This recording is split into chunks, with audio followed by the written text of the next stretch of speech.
Welcome to Thornwillow's Centennial reading of Ulysses. We are celebrating James Joyce's literary masterpiece by presenting the entire novel through a tapestry of hundreds of clips that unite readers across the world. Many thanks to our readers for volunteering to participate in our Centennial celebration.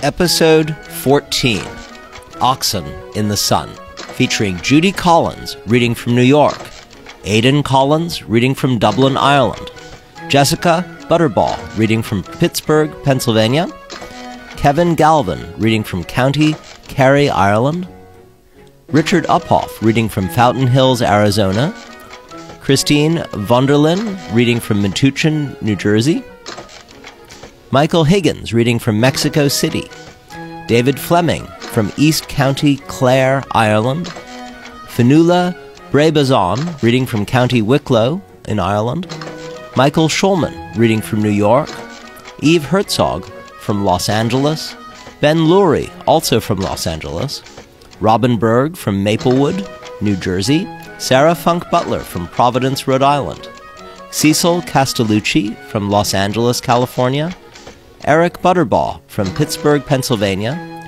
Megan Gaskell from Asheville, North Carolina, Emma Froelich-Shea from New York, Catherine FitzGerald from Slaughterford, Wiltshire in England, David Rawson from Los Angeles, Gregg Hurwitz also from Los Angeles, Ellen Adair from New York, Steve Schmidt from Brooklyn, Zachary Bos from Boston, Massachusetts, Adam Dodway from New York, and Thomas Beller also from New York, Jim Kempner from Catskill, New York, Alison Leslie Gold from New York, Lawrence Hammar from Spray, Oregon, and Dominic West from Slaughterford, Wiltshire, England. Dishil holes seamus, Dishil holes seamus, Dishil holes seamus. Send us bright one, light one, whoreborn, quickening, and womb fruit. Send us bright one, light one, whoreborn, quickening, and womb fruit. Send us bright one, light one, whoreborn, quickening, and womb fruit. Hoopsa, boy, a boy, hoopsa. Hoopsa, boy, a boy, hoopsa. Hoopsa, boy, a boy, hoopsa.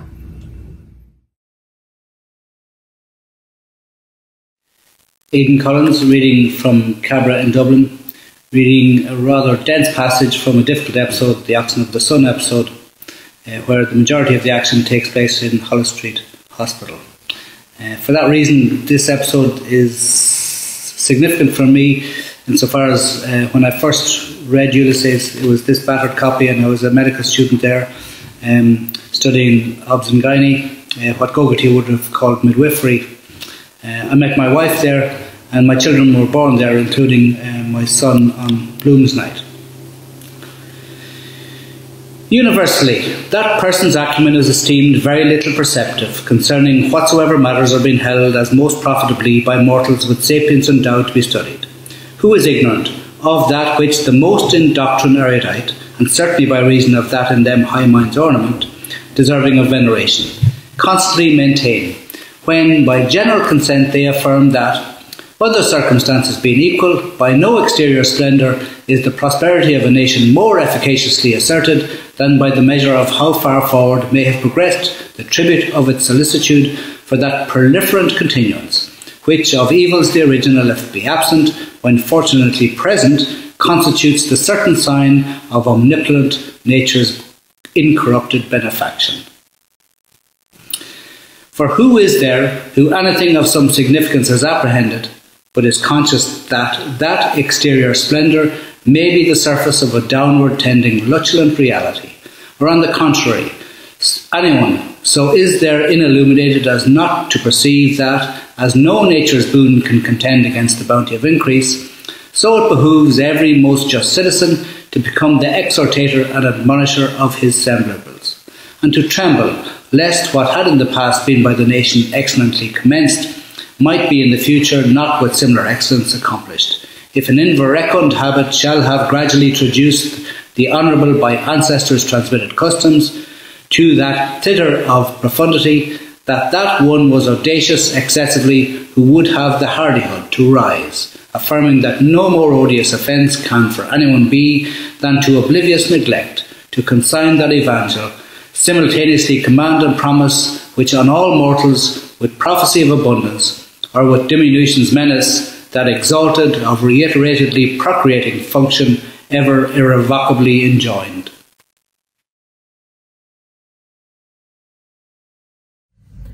My name is Jess Butterbaugh. I live in Pittsburgh, Pennsylvania, and I'm reading today from my office on the campus of Carnegie Mellon University. It is not why, therefore, we shall wonder if, as the best historians relate among the Celts, who nothing that was not in its nature admirable admired, the art of medicine shall have been highly honored, not to speak of hostels, leper yards, sweating chambers, plague graves, their greatest donors, the O'Shiels, the O'Hickeys, the O'Lees, have sedulously set down the diverse methods by which the sick and the relapsed found again health, whether the malady had been the trembling, withering, or loose boiconal flux. Certainly in every public work, which in it anything of gravity contains preparation, should be with importance commensurate, and therefore a plan was by them adopted, whether by having preconsidered or as the maturation of experience. It is difficult in being said, which the discrepant opinions of subsequent inquirers are not up to the present congrued to render manifest, whereby maternity was so far from all accident possibility removed, that whatever care the patient in that all hardest of women hour chiefly required, and not solely for the copiously opulent, but also for her who, not being sufficiently moneyed, scarcely, and often not even scarcely, could subsist valiantly, and for an inconsiderable emolument was provided. To her nothing already then, and thenceforward, was anyway able to be molestful, for this chiefly felt all citizens except with proliferant mothers, prosperity at all, too, can be, and as they had received eternity, gods, mortals, generation to befit them, her beholding, when the case was so, having itself parturient in vehicle thereward, carrying desire immense among all one another, was impelling on of her to be received into that domicile. O thing of prudent nation, not merely in being seen, but also even in being related, worthy of being praised, that they, her by anticipation, went seeing mother, that she by them suddenly to be about to be cherished had been begun, she felt.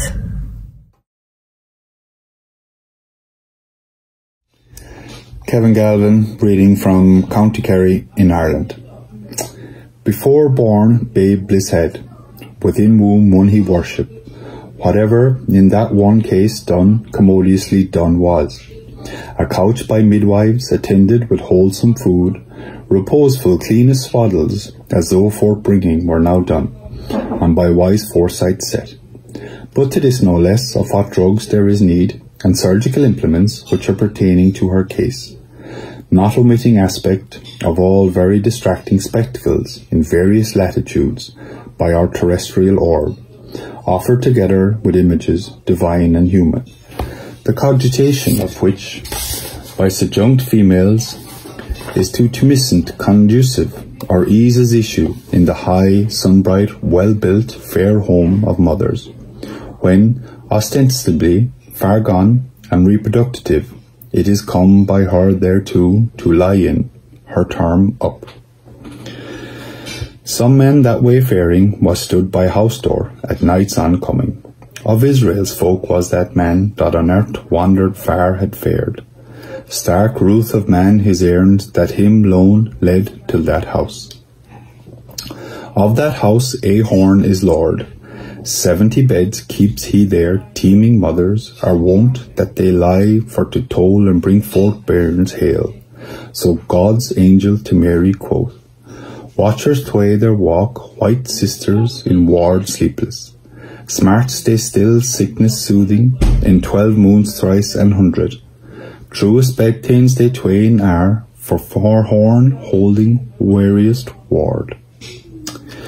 Inward weary, the watcher hearing come that man mild-hearted, eft rising, with squiry wimpled, to him her gate wide undid. Lo, Leven, leaping, lightens, in eye-blink Ireland's westward welcome. Full she dread that God, the wreaker, all mankind, would fordo, would water for his evil sins. Christ rude made she on breastbone, and him drew, that he would wrathling fare under her thatch. That man, her will wotting, wordful, went in Horn's house. Low to Irk in Horn's hall, hat holding the seeker stood. On her stow he ere was living, with dear wife and lovesome daughter, that then over land and sea floor 9 years had long outwandered. Once her, in town height, meeting, he to her bow had not doffed. Her to forgive now he craved with good ground, of her allowed, that of him swift seen, hers so young then had looked. Light swift her eyes kindled, bloom of blushes, his words winning. As her eyes then on got, his weed swart, therefore sorrow she feared. Glad after she was that ere a dread was. Her he asked if O'Hare doctor's tidings sent from far coast, and she with grameful sigh, him answered, that O'Hare doctor in heaven was. Sad was the man that word to hear that him so heavied in bowels rueful. All she there told him, ruing death for friend so young, Allgate, sore unwilling, God's right wiseness to wit say. She said that he had fair sweet death through God his goodness, with mass priest to be shriven, holy housel and sick men's oil to his limbs. The man then right earnest asked the nun of which death the dead man was died. And the nun answered him and said that he was died in Mona Island, through belly crab, 3 year agone, come Childermas. And she prayed to God the all-rueful, to have his dear soul in his undeathliness. He heard her sad words, in held hat sad staring. So stood they there both a while in one hope, sorrowing one with the other. Greetings. My name is Richard Uphoff, and I'll be reading a passage from episode 14 from my home library in the foothills of the McDowell Mountains outside of Scottsdale, Arizona. Therefore, every man, look to that last end that is thy death, and the dust that grippeth on every man that is born of woman. For as he came naked forth from his mother's womb, so naked shall he wend him at the last for to go as he came. The man that was come into the house then spoke to the nursing woman, and he asked her how it fared with the woman that lay there in childbed. The nursing woman answered him, and said that that woman was in throes now full 3 days, and that it would be a hard birth unneth to bear, that now in a little it would be. She said thereto that she had seen many births of women, but never was none so hard as was that woman's birth. Then she set it forth all to him that time had lived nigh that house. The man hearkened to her words, for he felt with wonder women's woe and the travail that they have of motherhood, and he wondered to look on her face, that was a young face for any man to see, but yet was she left after long years a handmaid. 9-12 blood flows chiding her childless.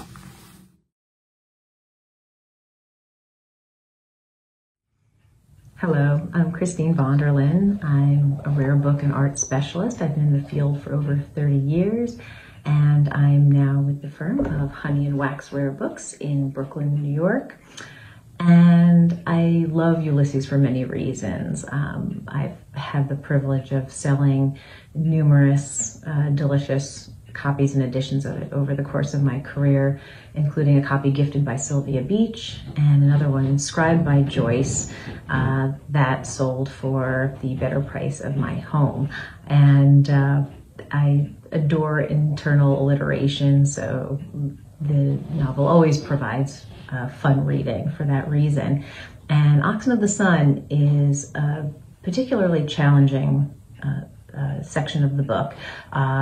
It contains a number of literary styles. The one I'm about to read is based on medieval travel literature of the 1400s, so I hope I don't butcher it.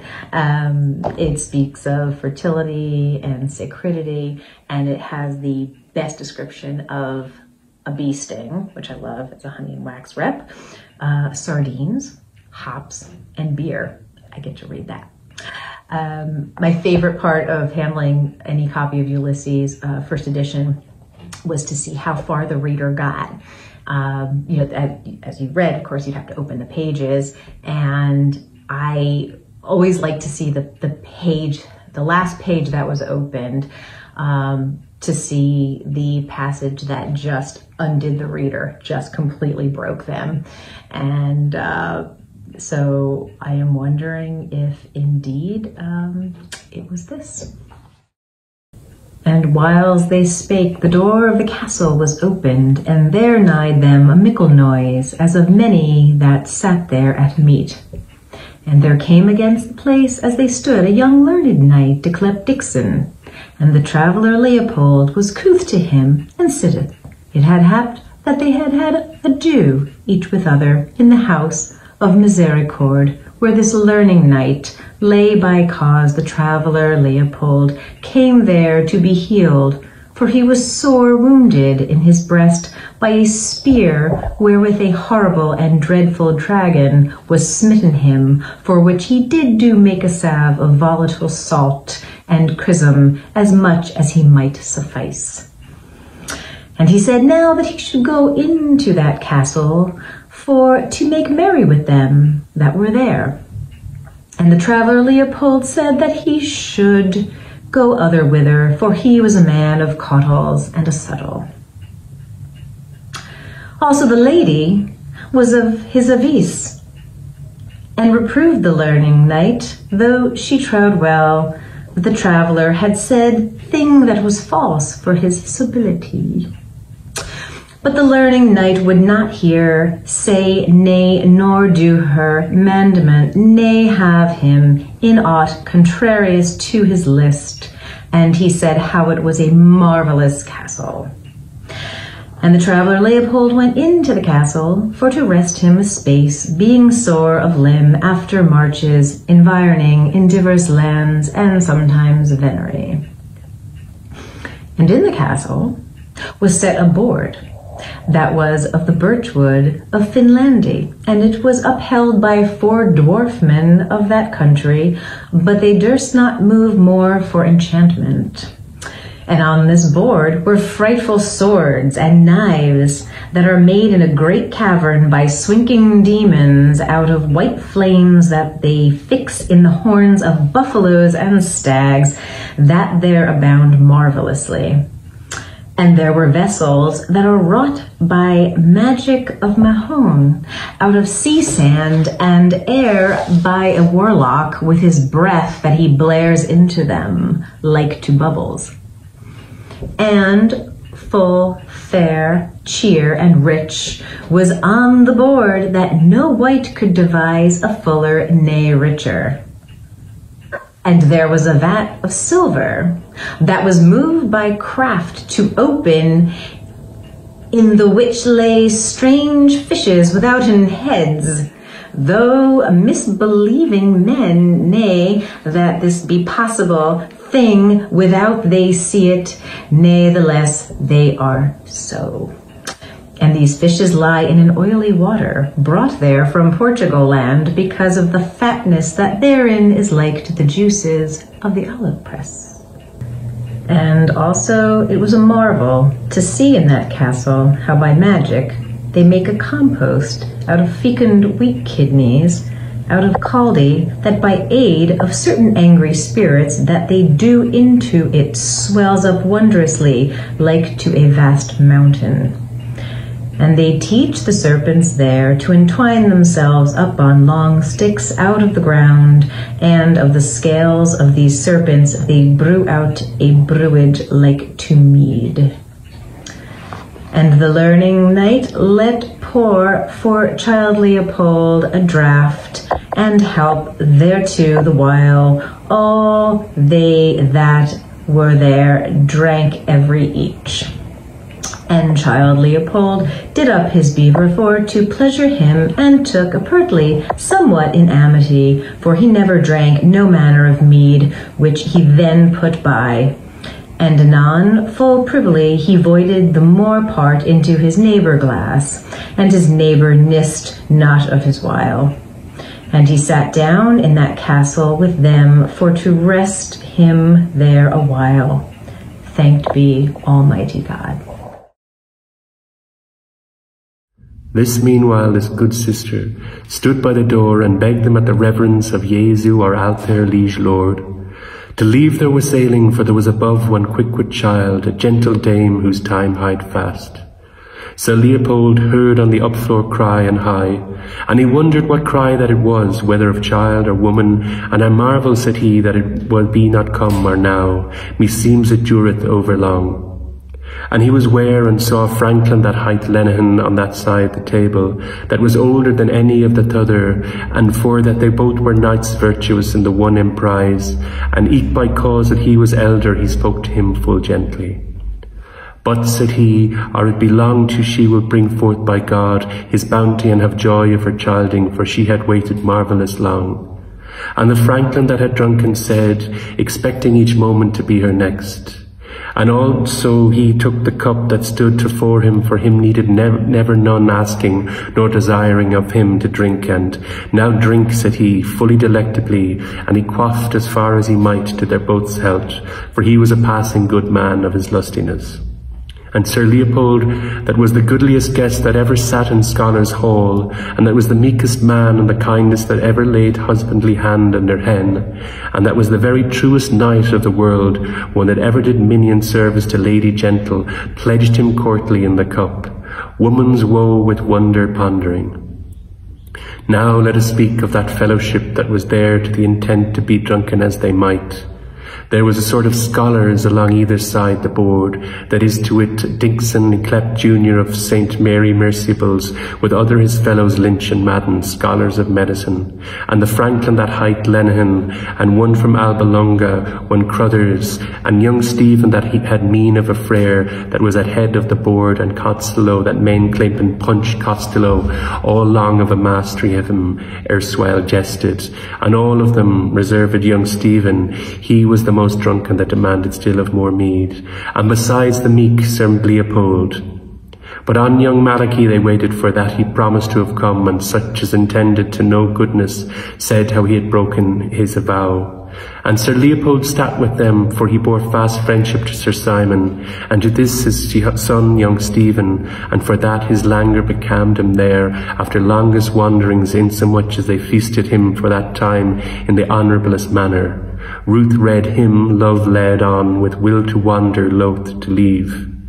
For they were right witty scholars, and he heard their arsoons each gen, others touching birth and righteousness, young Madden maintaining that put such case it were hard the wife to die, for so it had fallen out a matter of some year agone with a woman of a Blanna in Horn's house, that now was trespassed out of this world, and the self-night next before her death all leeches and apothecaries had taken counsel of her case.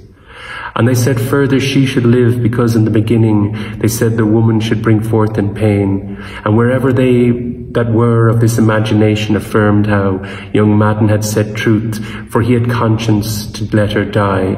And not few, and of these was young Lynch, were in doubt that the world was now right evil governed, as it was never other, howbeit the mean people believed it otherwise, but the law nor his judges did provide no remedy. A redress God grant. This was scant said, but all cried with one acclaim, nay, by our Virgin Mother, the wife should live and the babe to die.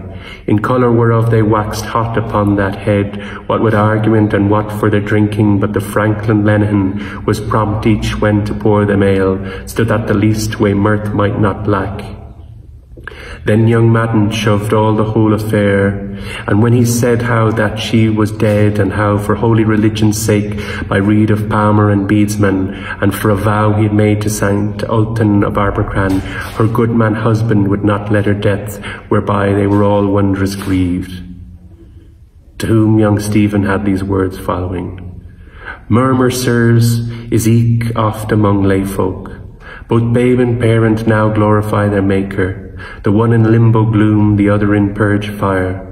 But gramercy, what of those God-possible souls that we nightly impossibilize? Which is the sin against the Holy Ghost, the very God, Lord, and Giver of life? For, sirs, he said, our lust is brief.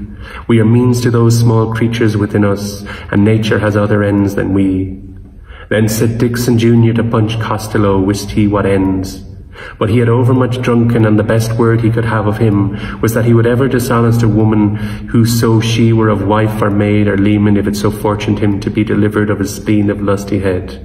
Whereat Crothers of Alba Longa sang young Malachy's praise of that beast the unicorn, how once in the millennium he cometh by his horn, the other all this while pricked forward with their jibes, wherewith they did malice him, witnessing all and several by Saint Fountainus, his ingens that he was able to do any manner of thing that lay in man to do.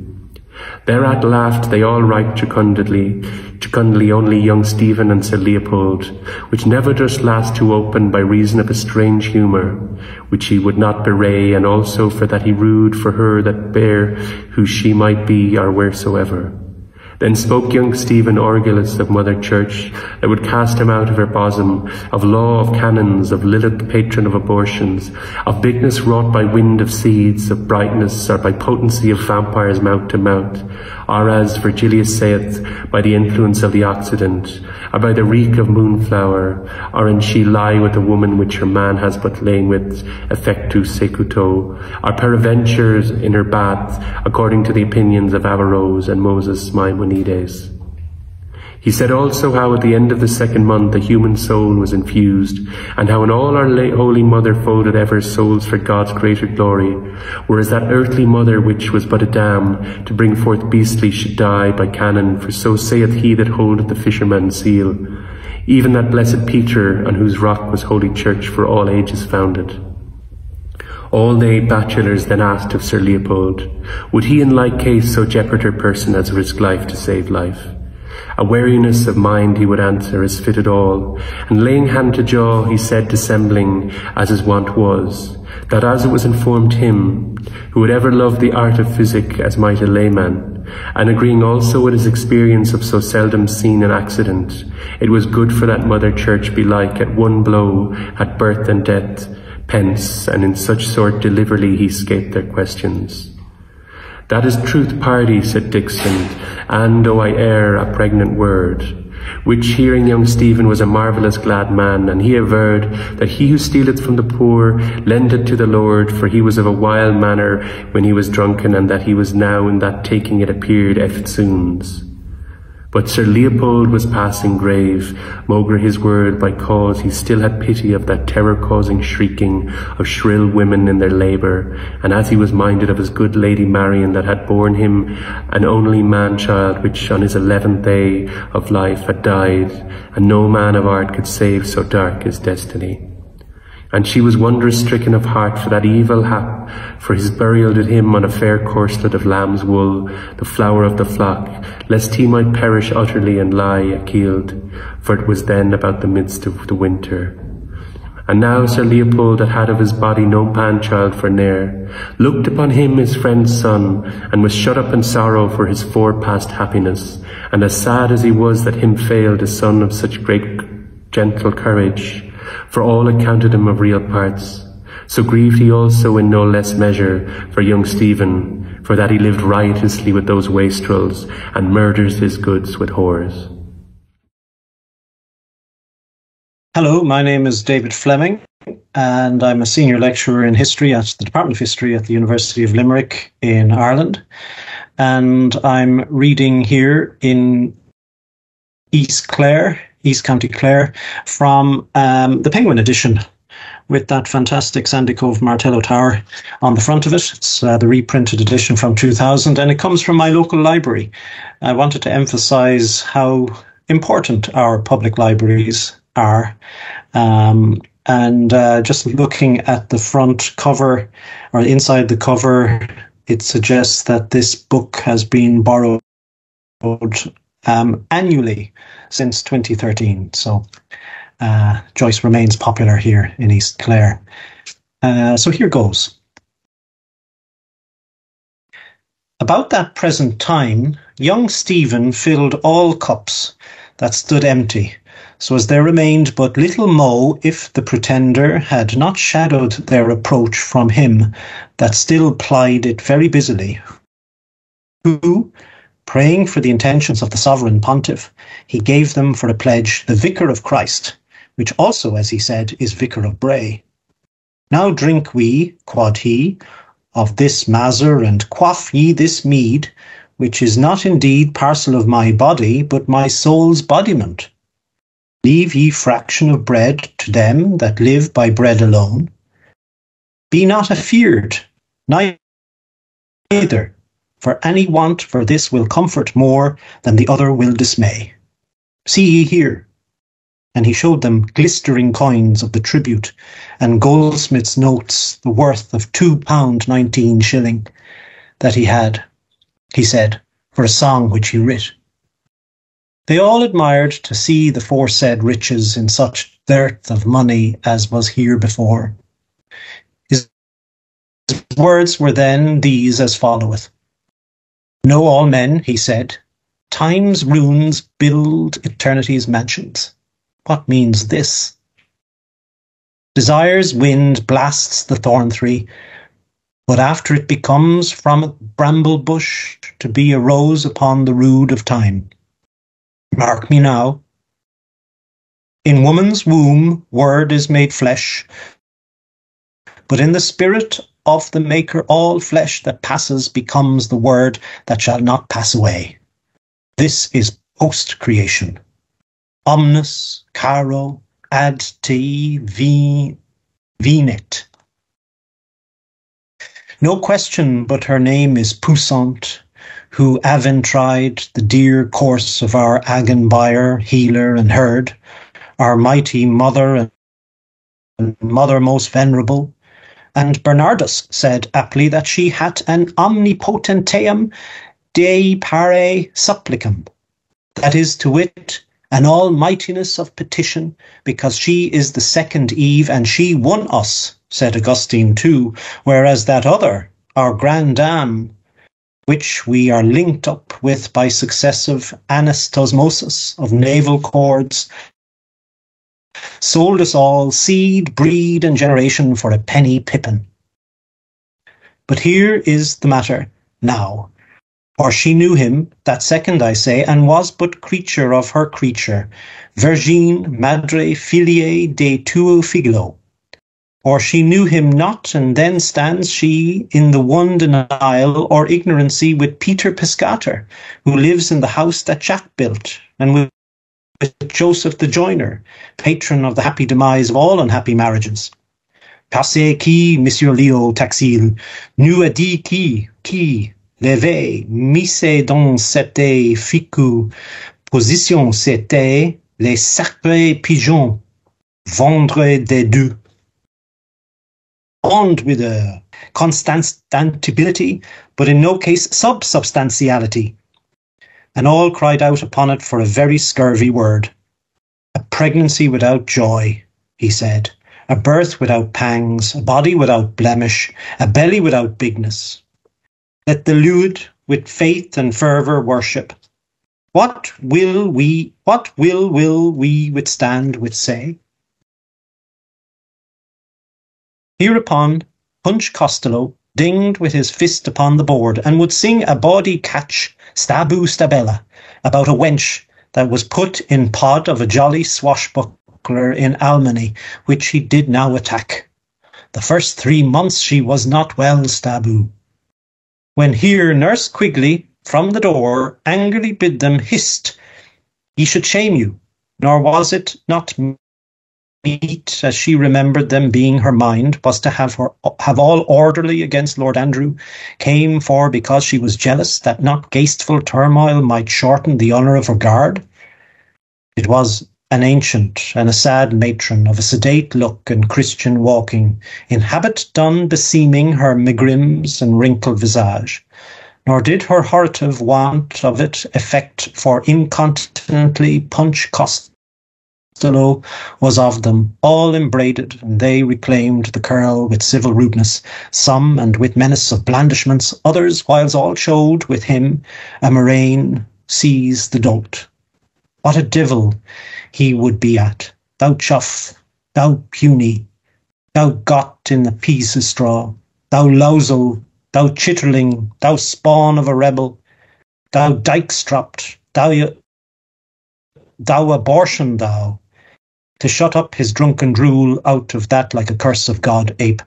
The good Sir Leopold, that had for his cognizance the flower of quiet, marjoram gentle, advising also the time's occasion as most sacred and most worthy to be most sacred. In Horn's house rest should reign.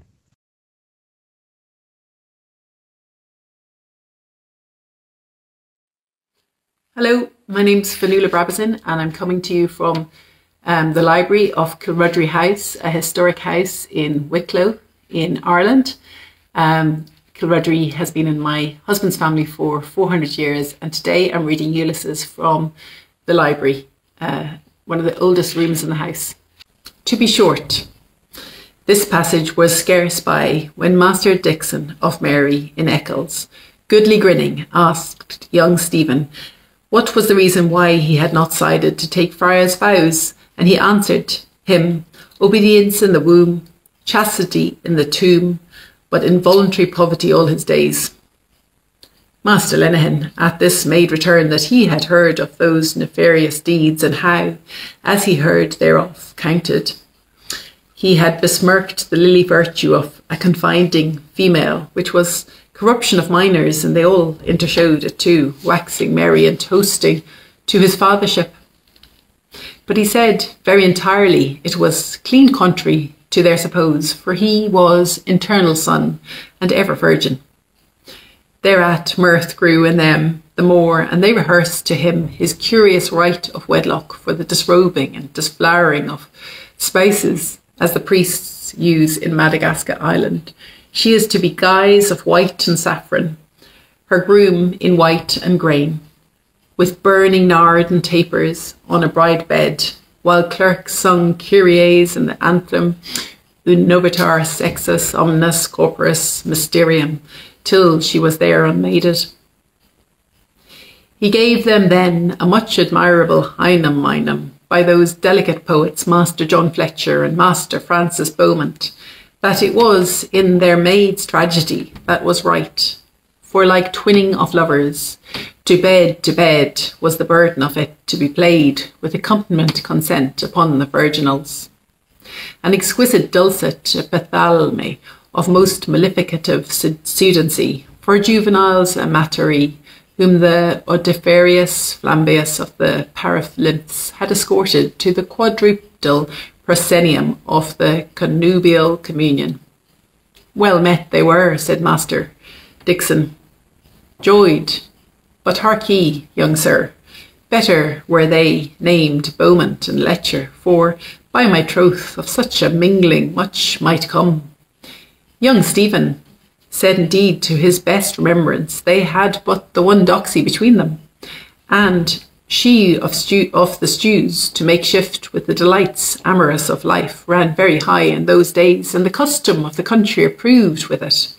Greater love than this, he said, no man hath, that a man lay down his wife for his friend.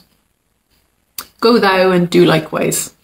Thus, or words to that effect, saith Zarathustra, sometime rigorous professor of French letters to the University of Oxtail, nor breedeth there ever that a man to whom mankind was more beholden. Bring a stranger within thy tower, it will go hard, and thou wilt have the second best bed. Aureat fractus pro memitipso, and all the people shall say, Amen. Remember, Aaron, thy generations, and thy days of old, how thou saidest, little by me and by my word, and broughtest in the stranger to my gates, to commit fornication in my sight, and to wax fat and kick like Jesserium. Therefore hast thou sinned against the light, and hath made me, thy lord, to be the slave of servants. Return, return, Clan Millie, forget me not, O Milician. Why hast thou done this abomination before me, that thou didst spurn me for the merchant of Jalabs, and didst deny me to the Roman and the Indian of dark speech, with whom thy daughters did lie luxuriously? Look forth now, my people, upon the land of behest, even from Horeb and from Nobo and from Pisgah and from the horns of Hatton, upon the land flowing with milk and money. But thou hast suckled me with a bitter milk, my moon and my sun thou hast quenched for ever, and thou hast left me alone for ever in the dark ways of my bitterness, and with the kiss of ashes hast thou kissed my mouth. This Tenebrius of Interior, he proceeded to say, hath not been illuminated by the width of the Septuagint, nor so much as mentioned for the Orient from on high, which brake hell's gates, visited a darkness that was foreignness. As fraction, mine narrates atrocities, as Tully saith to his darling Stoics, and Hamlet his father showeth the prince no blister of combustion. The Adaphane in the noon of life is an Egypt's plague, which in the nights of pre-nativity and post-mortemity in their most proper ubo and commodo, and as the ends and ultimates of all things accord in some mean and measure with their ascendants and originals, that same multiplicit concordance which leads forth growth from birth, accomplishing by a retrogressive metamorphosis that mimishing and ablation towards the finish, which is agreeable upon nature, so it is with our subsolar being. The aged sisters draw into life. We wail, batten, sport, clip, clasp, sunder, dwindle, die. Over us dead they bend. First saved from water off Old Nile amongst bulrushes, a bed of fascinated wattles. At last the cavity of the mountain, an occulted sepulchre, amid the conclamation of the hill-cat and the ostraflage. And as no man knows the ubicity of his tumulus, nor to what processes we shall thereby be ushered, nor whether to Tophet or to Edenville, in the like way is all hidden, when we would backward see from what region of remoteness the whatness of our who-ness has fetched his whenceness. Thereto Punch Costlow roared out, mainly Athenian chanson, and he loudly bid them, Lo, wisdom hath built herself a house, and this vast majesty long stabilized vault and crystal palace of the creator of all in apple pie order, a penny for him who finds the pea. Behold the mansions reared by Diddlejack, see the malt stored in the many affluent sack, in the proud cirque of Jack John's bivouac. A black crack of noise in the street here, alack, bald back, loud on left, Thor hammered. In anger awful the hammer hurler came now the storm that hissed his heart, and Master Lynch bade him have a care to flaunt, and witwatten to the god self was angered for his hell-prat and paganry. And he that had Ernst's challenge to be so doughty waxed pale, as they might all mark and shrank together. And his pitch that was before so haut uplift, was now of a sudden quite plucked down, and his heart shook within the cage of his breast, as he tasted the rumour of that storm. Then did some mock and some jeer, and Punch Costello fell hard against his Yale, which Master Lenehan vowed he would do after, and he was indeed but a word and a blow to any of the least colour. But the braggart boaster cried that an old nobodaddy was in his cups, and it was much what indifference, and he would not lag behind his lead, and this was only to die his desperation, as cowed he crouched in Horn's Hall. He drank indeed in one draught, to pluck up a heart of any grace, for it thundered long rumblingly over all the heavens of that Master Madden, being godly certain whiles, knocked him on his ribs, unto the crack of doom, and Master Bloom in the braggart's side spoke, to him calming words to slumber his great fear, advertising how it was no other thing than a hubbub noise that he had heard, the discharge of fluid from the thunderhead, look you, having taken place, and all the order of a natural phenomenon. But was young Boasthard's fear vanquished by Calmer's words? No, for he had in his bosom a spike named bitterness, which could not by words be done away. And was he then neither calm like the one, nor godly like the other? He was neither, as much as he would have liked to be either. But could he not have endeavoured to have found again, as in his youth, the bottle holiness, that then he lived withal? Indeed no, for grace was not there to find that bottle.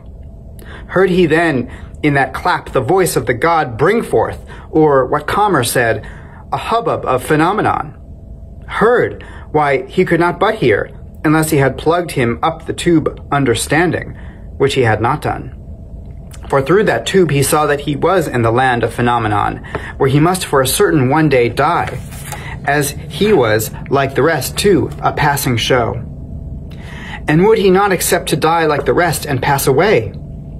By no means would he, though he must, nor would he make more shows according as men do with wives, which phenomenon has commanded them to do by the book law. Then wotted he not of that other land, which is called Believe on Me, that is the land of promise, which behoves to the King delightful, and shall be for ever, where there is no death and no birth, neither wiving nor mothering, at which all shall come as many as believe on it. Yes, Pius had told him of that land, and Chaste had pointed him to the way.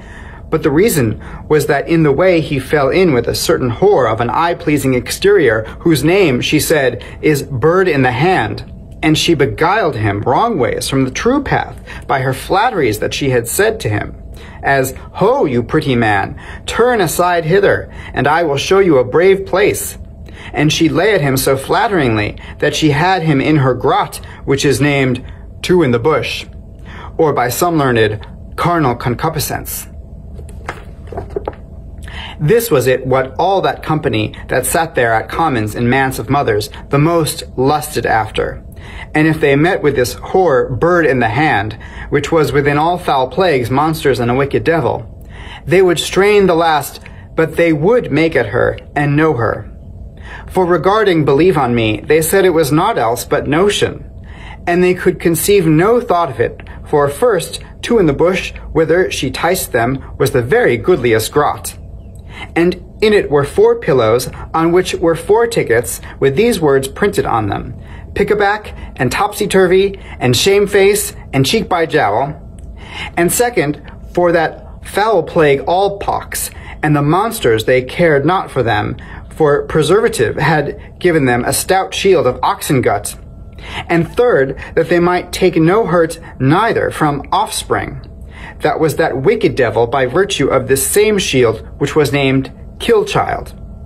So were they all in their blind fancy, Mr. Cavil, and Mr. Sometimes Godly, Mr. Abe Swillale, Mr. False Franklin, Mr. Dainty Dixon, young Boasthard, and Mr. Cautious Calmer. Wherein, O wretched company, were ye all deceived? For that was the voice of the god that was in a very grievous rage, that he would presently lift his arm up and spill their souls for their abuses and their spillings done by them, contrariwise to his word, which forth to bring brenningly biddeth. So Thursday, 16th June, Patrick Dignam laid in clay of an apoplexy, and after hard drought, please God, rained. A bargeman coming in by water a 50 mile or thereabout, with turf, saying the seed won't sprout, fields athirst, very sad-coloured, and stunk mightily, the quags and tofts too. Hard to breathe, and all the young quicks clean consumed without sprinkle this long, while back as no man remembered to be without. The rosy buds all gone brown, and spread out blobs, and on the hills naught but dry flag and faggots that would catch at first fire. All the world saying, for aught they knew, the big wind of last February a year that did havoc the land so pitifully, a small thing beside this barrenness.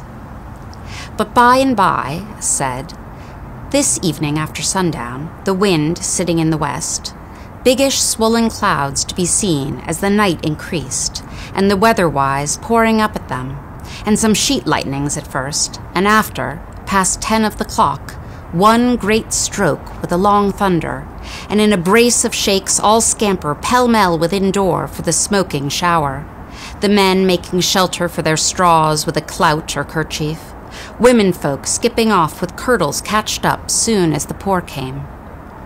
In Ely Place, Bagot Street, Duke's Lawn, thence through Marion Green up to Hollis Street, a swash of water running, that was before bone dry, and not one chair or coach or fiacre seen about, but no more crack after that first.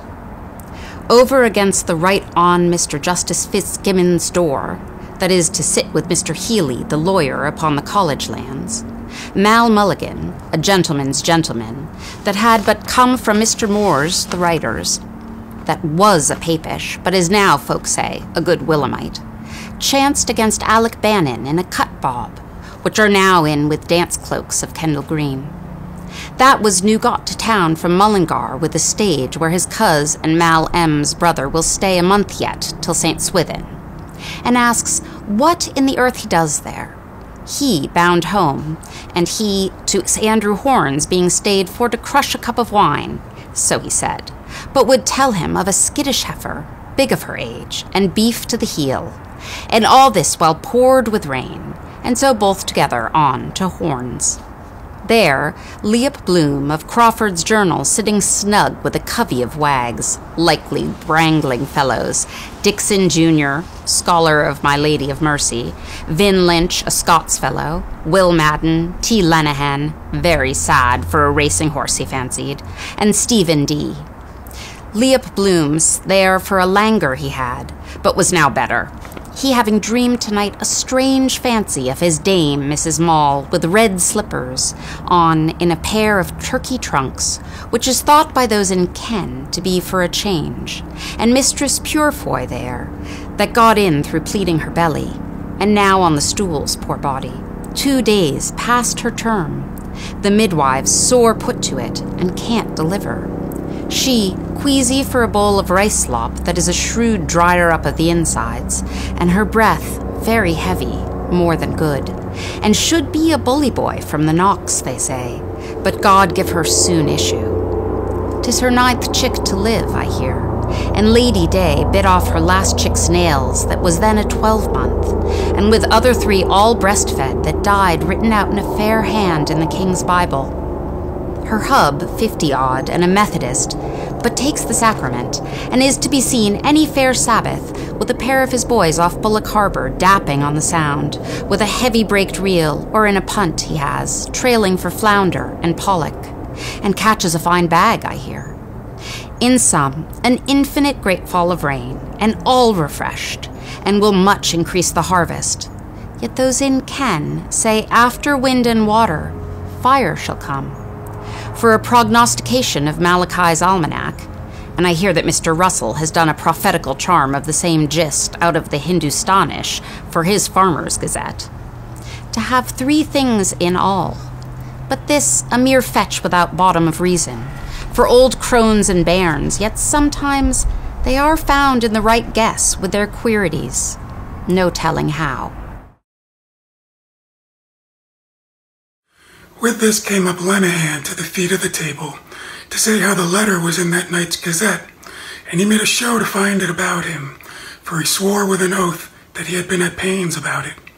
But on Stephen's persuasion he gave over the search, and was bidden to sit nearby, which he did mighty brisk. He was a kind of sport gentleman that went for a Merry Andrew or honest pickle, and what belonged to women, horseflesh, or hot scandal, he had it pat. To tell the truth, he was mean in fortunes, and for the most part hankered about the coffee houses and low taverns, with crimps, hostlers, bookies, Paul's men, runners, flat caps, waistcoateers, ladies of the bagnio, and other rogues of the game, or with a chanceable catchpole or a tipstaff often at nights till broad day, of whom he picked up between his sack possets much loose gossip. He took his ordinary out of boiling cooks, and if he had but gotten into him a mess of broken victuals, or a platter of tripes with a bare tester in his purse, he could always bring himself off with his tongue. Some randy quip he had from a punk or whatnot, that every mother's son of them would burst their sides. The other, Costello that is, hearing this talk, asked, was it poetry or a tale?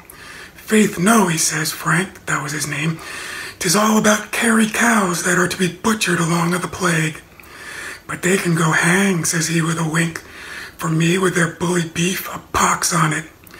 There's as good fish in this tin as ever came out of it, and very friendly he offered to take off some salty sprats that stood by, which he had eyed wishly in the meantime, and found the place which was indeed the chief design of his embassy, as he was sharp set. Mort au vache, says Frank then in the French language, that had been indentured to a brandy shipper that has a wine lodge in Bordeaux, and he spoke French like a gentleman too. From a child this Frank had been a donut that his father, a Headborough, who could ill keep him to school to learn his letters and the use of the globes, matriculated at the university to study the mechanics, but he took the bit between his teeth like a raw colt, and was more familiar with the justiciary and the parish beadle than with his volumes. One time he would be a play actor, then a sutler or a welsher, then naught would keep him from the bear pit and the caulking main. Then he was for the ocean sea, or to hoof it on the roads with the Romany folk, kidnapping a squire's heir by favor of moonlight, or fecking maid's linen, or choking chicken behind a hedge.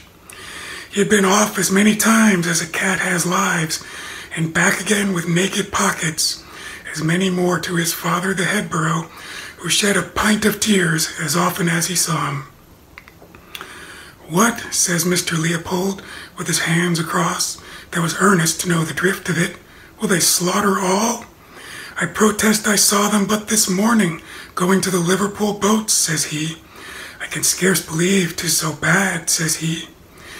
And he had experience of the like brood beasts and of springers, greasy hoggets and weather wool, having been some years before actuary for Mr. Joseph Cuffy, a worthy salesmaster that drove his trade for livestock and meadow auctions hard by Mr. Gavin Lowe's yard in Prussia Street.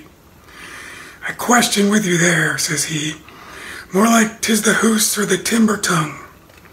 Mr. Stephen, a little moved, but very handsomely told him no such matter, and that he had dispatches from the Emperor's chief tail tickler thanking him for the hospitality, that was sending over Dr. Rinderpest, the best quoted cow catcher in all Muscovy, with a bolus or two of physic to take the bull by the horns. Come, come, says Mr. Vincent, plain dealing. He'll find himself on the horns of a dilemma if he meddles with a bull that's Irish, says he. Irish by name and Irish by nature, says Mr. Stephen, and he sent the ale purling about, an Irish bull in an English china shop. An Irish bull in an English china shop. I conceive you, says Mr. Dixon. It is that same bull that was sent to our island by Farmer Nicholas, the bravest cattle breeder of them all, with an emerald ring in his nose. True for you, says Mr. Vincent across the table, and a bullseye into the bargain, says he, and a plumper and a portlier bull, says he, never shit on shamrock. He had horns galore, a coat of gold, and a sweet, smoky breath coming out of his nostrils, so that the women of our island, leaving dough balls and rolling pins, followed after him, hanging his bulliness in daisy chains. What for that, says Mr. Dixon, but before he came over, Farmer Nicholas, that was a eunuch, had him properly gelded by a college of doctors who were no better off than himself. So be off now, says he, and do all my cousin German the Lord Harry tells you, and take a farmer's blessing. And with that he slapped his posteriors very soundly. But the slap and the blessing stood him friend, says Mr. Vincent, for to make up he taught him a trick worth two of the other, so that maid, wife, abbess, and widow to this day affirm that they would rather any time of the month whisper in his ear in the dark of a cowhouse or get a lick on the nape from his long holy tongue than lie with the finest strapping young ravisher in the 4 fields of all Ireland. Another then put in his word. And they dressed him, says he, in a point shift and petticoat with a tippet and girdle and ruffles on his wrists, and clipped his forelock and rubbed him all over with spermaceti oil, and built stables for him at every turn of the road with a gold manger in each, full of the best hay in the market, so that he could doss and dung to his heart's content. By this time the father of the faithful, for so they called him, was grown so heavy that he could scarce walk to pasture. To remedy which our cozening dames and damsels brought him his fodder in their apron laps, and as soon as his belly was full, he would rear up on his hind quarters to show their ladyships a mystery, and roar and bellow out of him in bulls' language, and they all after him. Aye, says another, and so pampered was he that he would suffer naught to grow in all the land but green grass for himself, for that was the only colour to his mind.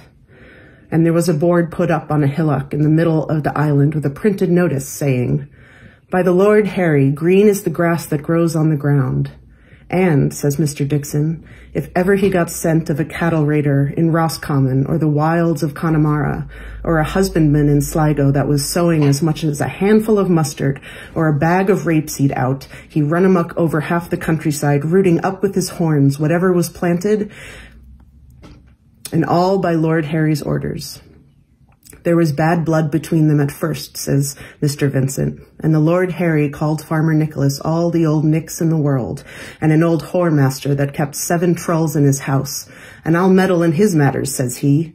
I'll make that animal smell hell, says he, with the help of that good pizzle my father left me.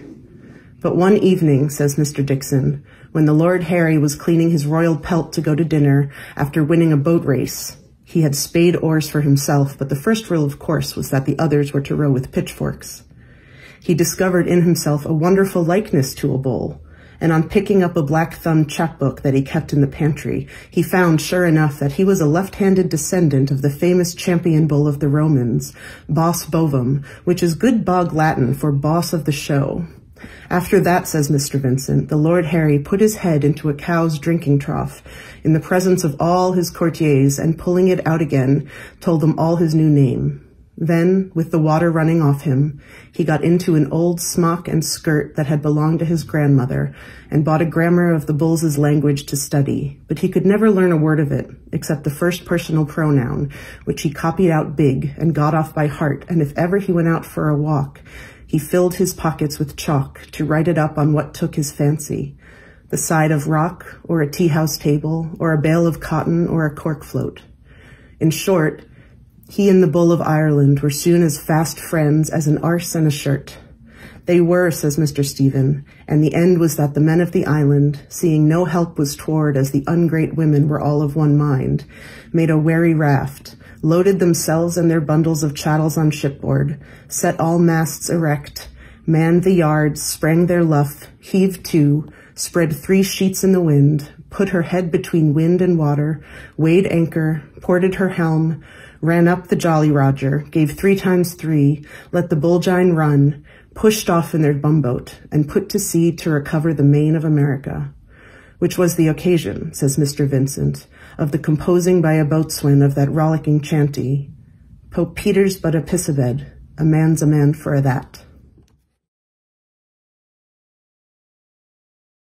Hello, my name is Sarah Funk Butler, and I'm here in the reading room of Special Collections at the Providence Public Library. I'm not able to do a video here, so I've just taken some photos to share with you of some of the lovely historical printing devices they have here and book presses. But what I really wanted to show you was how I did my preparation for my reading.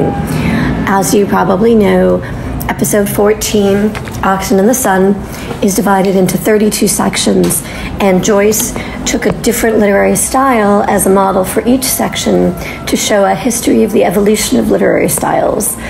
Section 14 is done in the style of periodical publications in The Spectator and The Tatler. And so here at the Providence Public Library, they've been kind enough to share with me their beautiful 8-volume set. And just flipping through the pages, it is the most delightful experience. I encourage anyone to find a copy and do the same.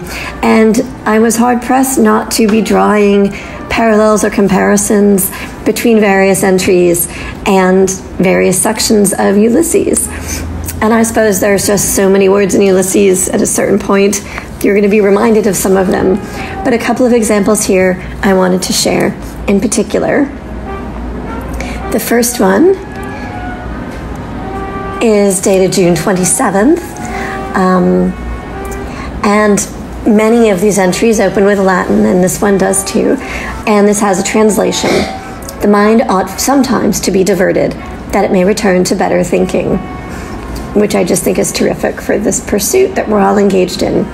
I especially like this entry as well because it begins, I do not know whether to call the following letter a satire upon coquettes or a representation of their several fantastical accomplishments, or what other title to give it. Now, we're supposed to be reading Ulysses and not The Spectator, so I'll stop there.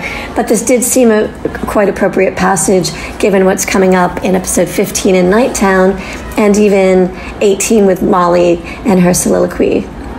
The second page I wanted to share with you is dated Friday, July 20th, and the Latin is translated, "An agreeable companion upon the road is as good as a coach." And this just reminded me of Bloom and Stevens' walks together in this book, and I thought it was a really nice passage for that reason to share. And now, the actual text that Joyce wrote for Ulysses, episode 14, section 14. Our worthy acquaintance, Mr. Malachi Mulligan, now appeared in the doorway as the students were finishing their epilogue, accompanied with a friend whom he had just encountered, a young gentleman, his name Alec Bannon, who had late come to town, it being his intention to buy a colour or a court at sea in the Fencibles, and list for the wars. Mr. Mulligan was civil enough to express some relish of it all the more as it jumped with a project of his own for the cure of the very evil that had been touched on. Whereat he handed round to the company a set of pasteboard cards, which he had printed that day at Mr. Quinnell's, bearing a legend, printed in fair italics: Mr. Malachi Mulligan, fertilizer and incubator, Lambay Island. His project, as he went on to expound, was to withdraw from the round of idle pleasures, such as form the chief business of Sir Fopling Popinjay and Sir Milksop Quidnunc in town, and to devote himself to the noblest task for which our bodily organism has been framed. "Well, let us hear of it, good my friend," said Mr. Dixon. "I make no doubt it smacks of wenching. Come, be seated both. 'Tis as cheap sitting as standing." Mr. Mulligan accepted of the invitation, and expatiating on his design, told his hearers that he had been led into this thought by a consideration of the causes of sterility, both the inhibitory and the prohibitory. Whether the inhibition in its turn were due to conjugal vexations, or to a parsimony of the balance, as well as whether the prohibition proceeded from defects congenital or from proclivities acquired.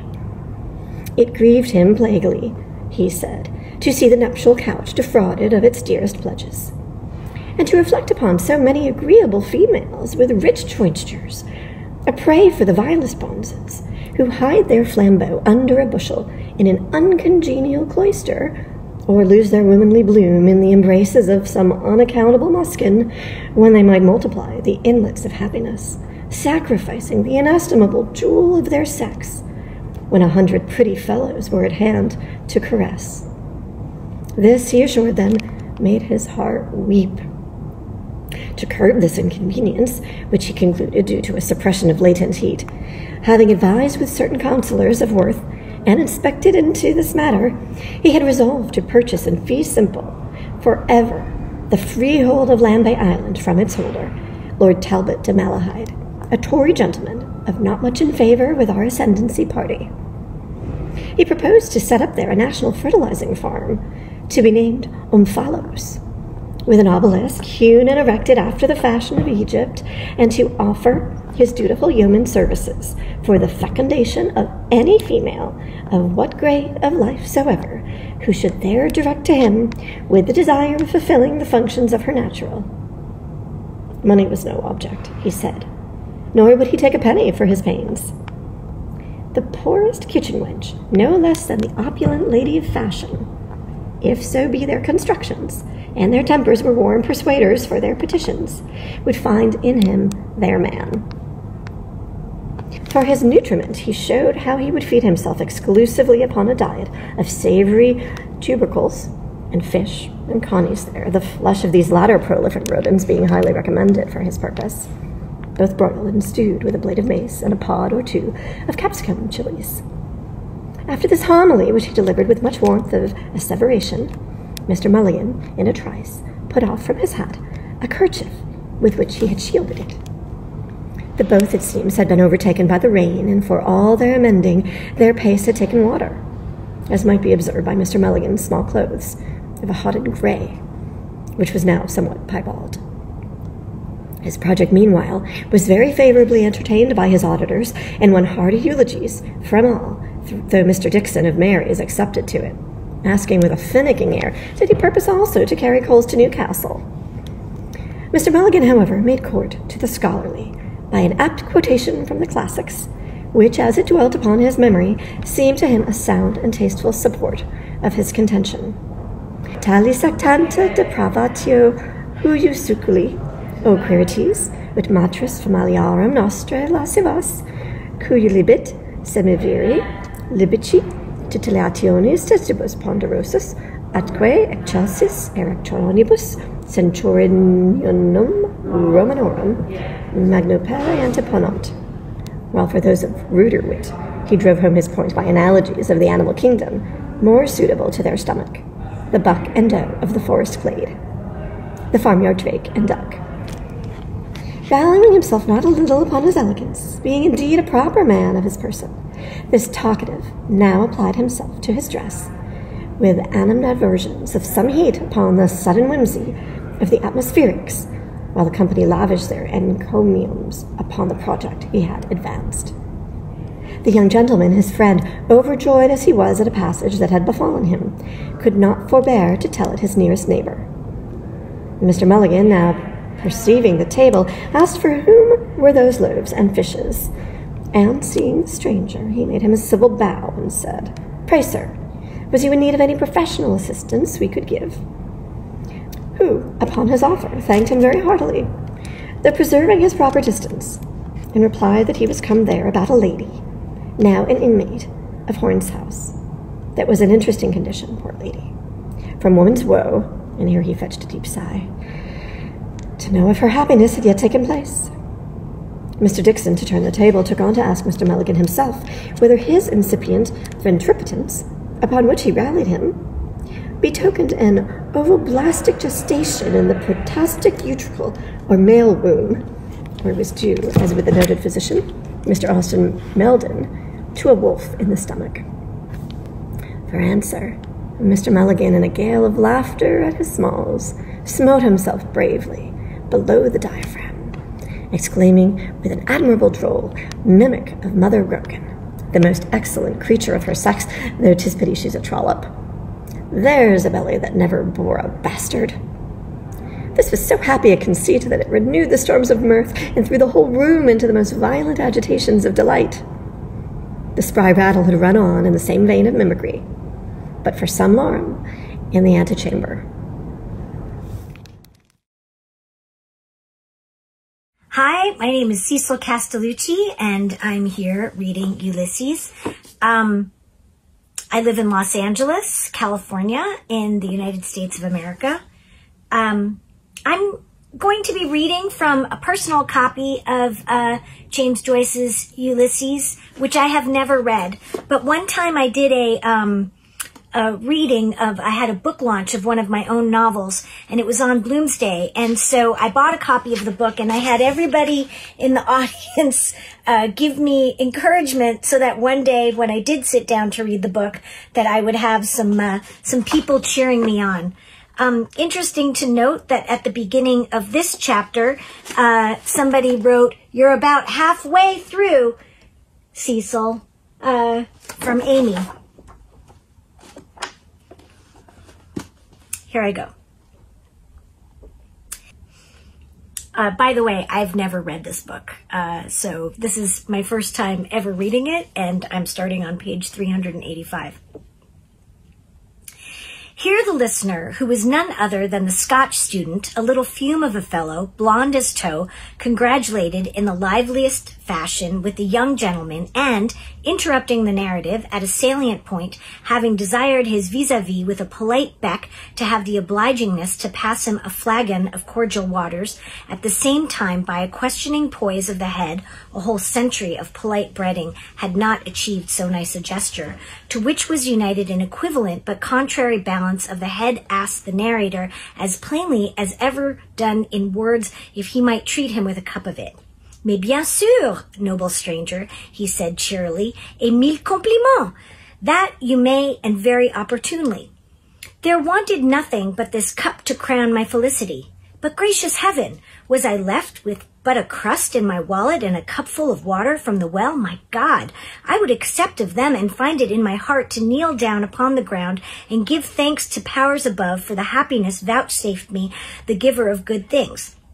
With these words, he approached the goblet to his lips, took a complacent draught of the cordial, slicked his hair, and opening his bosom, out popped a locket that hung from a silk riband, that very picture which he had cherished ever since her hand had wrote therein. Gazing upon those features with a world of tenderness, "Ah, monsieur," he said, "had you but beheld her as I did with these eyes at that affecting instant, with her dainty tucker and her new coquette cap, a gift for her feast day, as she told me, in such an artless disorder, of so melting a tenderness, upon my conscience, even you, monsieur, had been impelled by generous nature to deliver yourself wholly into the hands of such an enemy, or to quit the field forever. I declare, I was never so touched in all my life. God, I thank thee as the author of my days. Thrice happy will he whom so amiable a creature will bless with her favors." A sigh of affection gave eloquence to these words, and, having replaced the locket in his bosom, he wiped his eye and sighed again. "Beneficent disseminator of blessings to all thy creatures, how great and universal must be the sweetest thy tyrannies which can hold in thrall the free and the bond, the simple swain, the polished coxcomb, the lover in the heyday of reckless passion, and the husband of maturer years. But, indeed, sir, I wander from the point. How mingled and imperfect are all our sublunary joys! Maledicity! Would to God that foresight had remembered me to take my cloak along! I could weep to think of it. Then, though it poured 7 showers, we were neither of us a penny the worse. But beshrew me, he cried, clapping his hand to his forehead. Tomorrow will be a new day, and thousand thunders. I know of a marchand de capote, Monsieur Points, from whom I can have a livre as snug a cloak the French fashion as ever kept a lady from wedding. Tut, tut, cries le fecundateur. Tut, tut, cries le fecundateur, tripping in, my friend Monsieur Moore, that most accomplished traveler. I have just cracked half a bottle avec lui in a circle of the best wits in the town. Is my authority that in Cape Horn, ventre biche, they have a rain that will wet through any, even the stoutest cloak. A drenching of that violence, he tells me, sans blague, has sent more than one luckless fellow in good earnest post-haste to another world. Pooh! Ah, livre! Cries Monsieur Lynch. The clumsy things are dear at a sou. One umbrella, were it no bigger than a fairy mushroom, is worth 10 such stopgaps. No woman of any wit would wear one. My dear Kitty told me today that she would dance in a deluge before she would ever starve in such an ark of salvation, for, as she reminded me, blushing piquantly and whispering in my ear, though there was none to snap her words but giddy butterflies, Dame Nature, by the divine blessing, has implanted it in our heart, and it has become a household word, that il y a deux choses for which the innocence of our original garb in other circumstances of breach the properties is the fittest, nay, the only garment. The first, she said, and here, my pretty philosopher, as I handed her to her tibulary to fix my attention, gently tipped with her tongue the outer chamber of my ear. The first is a bath, but at this point, a bell tinkling in the hall cut short a discourse which promised so bravely for the enrichment of our store of knowledge.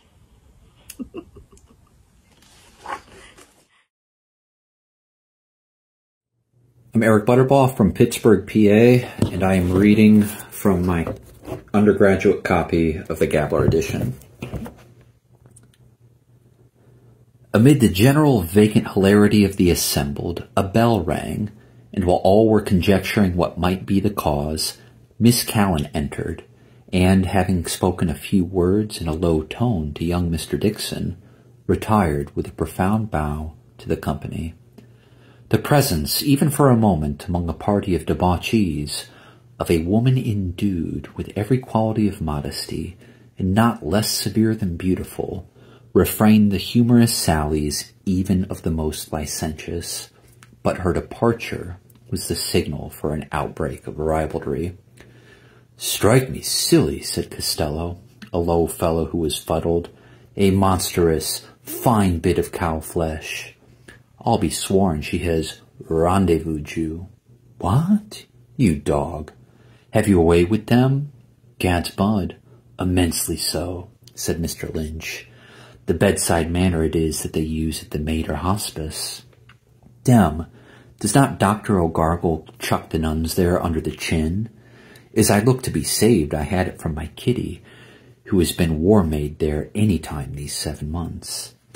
"Lawks a mercy, doctor," cried the young blood in the primrose vest, feigning a womanish simper and with immodest squirmings of his body. "How you do tease a body! Drat the man! Bless me, I am all of a wibbly-wobbly. Why, you're as bad as dear little Father Cantachism, that you are. May this pot of 4 half choke me," cried Costello, "if she ain't in the family way. I knows a lady what's got a white swelling, quick as I claps eyes on her." The young surgeon, however, rose and begged the company to excuse his retreat, as the nurse had just then informed him that he was needed in the ward.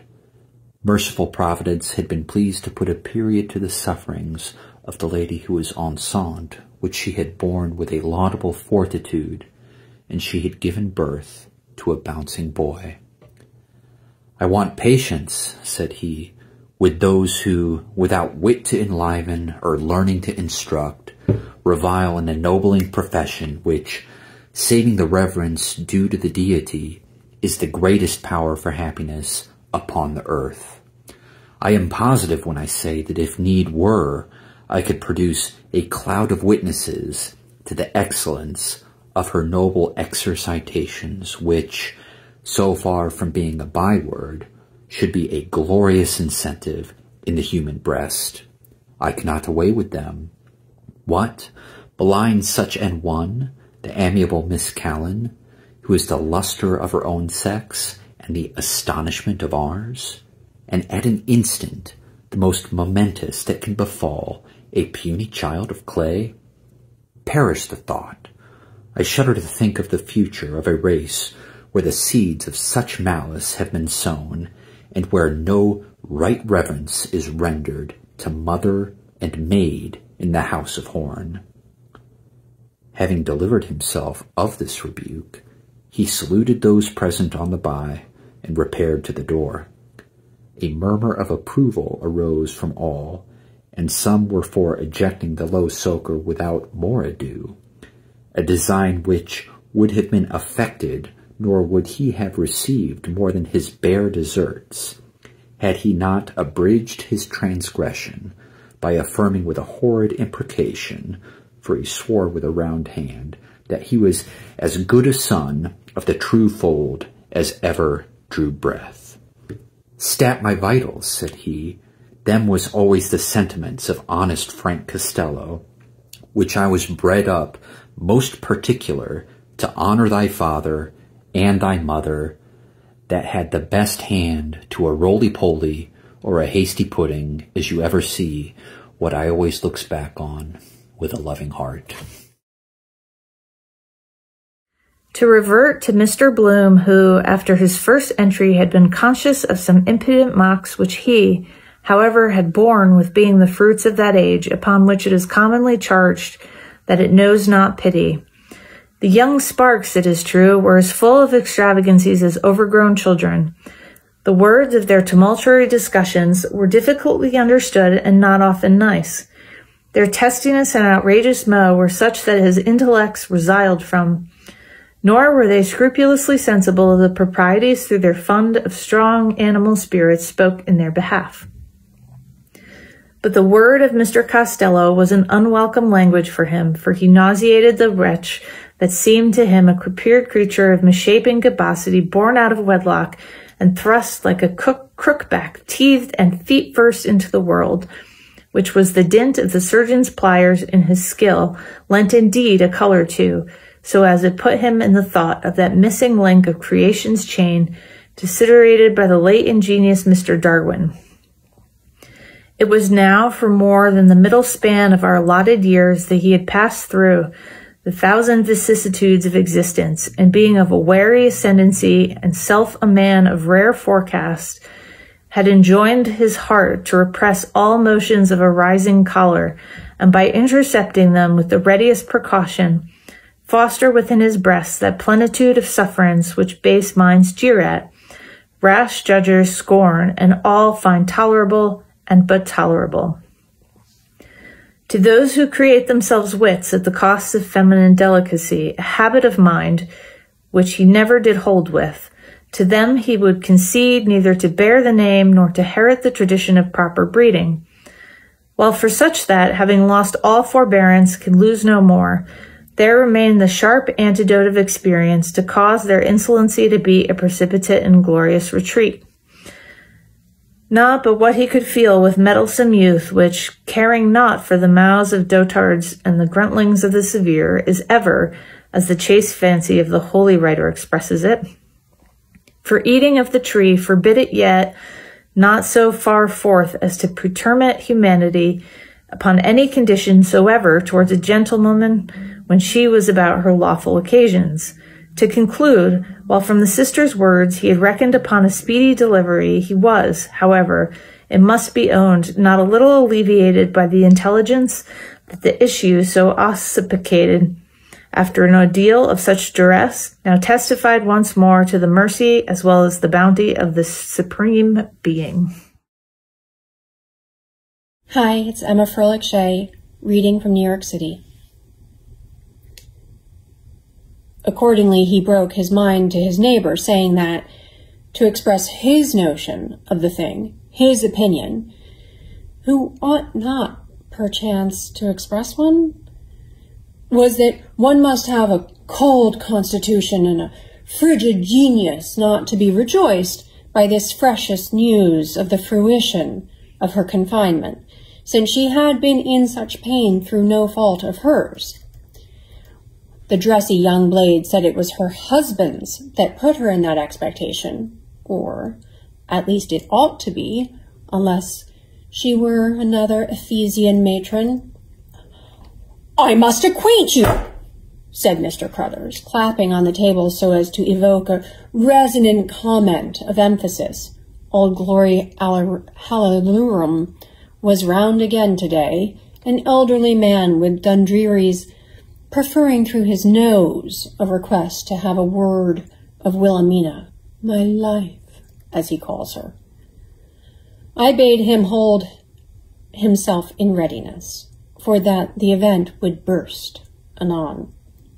"Slife, I'll be round with you. I cannot but extol the virile potency of the old Baku that could still knock another child out of her." All fell to praising of it, each after his own fashion. Though the same young blade held with his former view that another than her conjugal had been the man in the gap, a clerk in orders, a link boy, virtuous, or an itinerant vendor of articles needed in every household. Singular, communed the guest with himself, the wonderfully unequal faculty of the metempsychosis possessed by them, that the puerperal dormitory and the dissecting theatre should be the seminaries of such frivolity that the mere acquisition of academic titles should suffice to transform in a pinch of time these votaries of levity into exemplary practitioners of an art which most men, anywise eminent, have esteemed the noblest. But, he further added, it is mayhap to relieve the pent-up feelings that in common oppress them. For I have more than once observed that birds of a feather laugh together. My name is Catherine FitzGerald. I studied Joyce at Trinity College Dublin in the early 90s under David Norris, but I stuck with Dubliners and Portrait of the Artist as a young man, but I'm delighted to attempt Ulysses for the first time. But with what fitness, let it be asked of the noble lord, his patron, has this alien, whom the concession of a gracious prince has admitted to civil rights, constituted himself the lord paramount of our internal polity? Where is now that gratitude which loyalty should have counselled?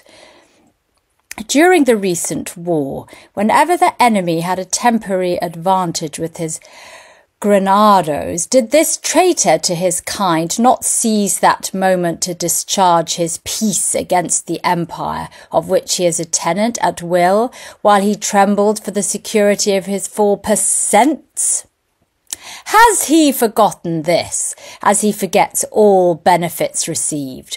Or is it that, from being a deluder of others, he has become at last his own dupe?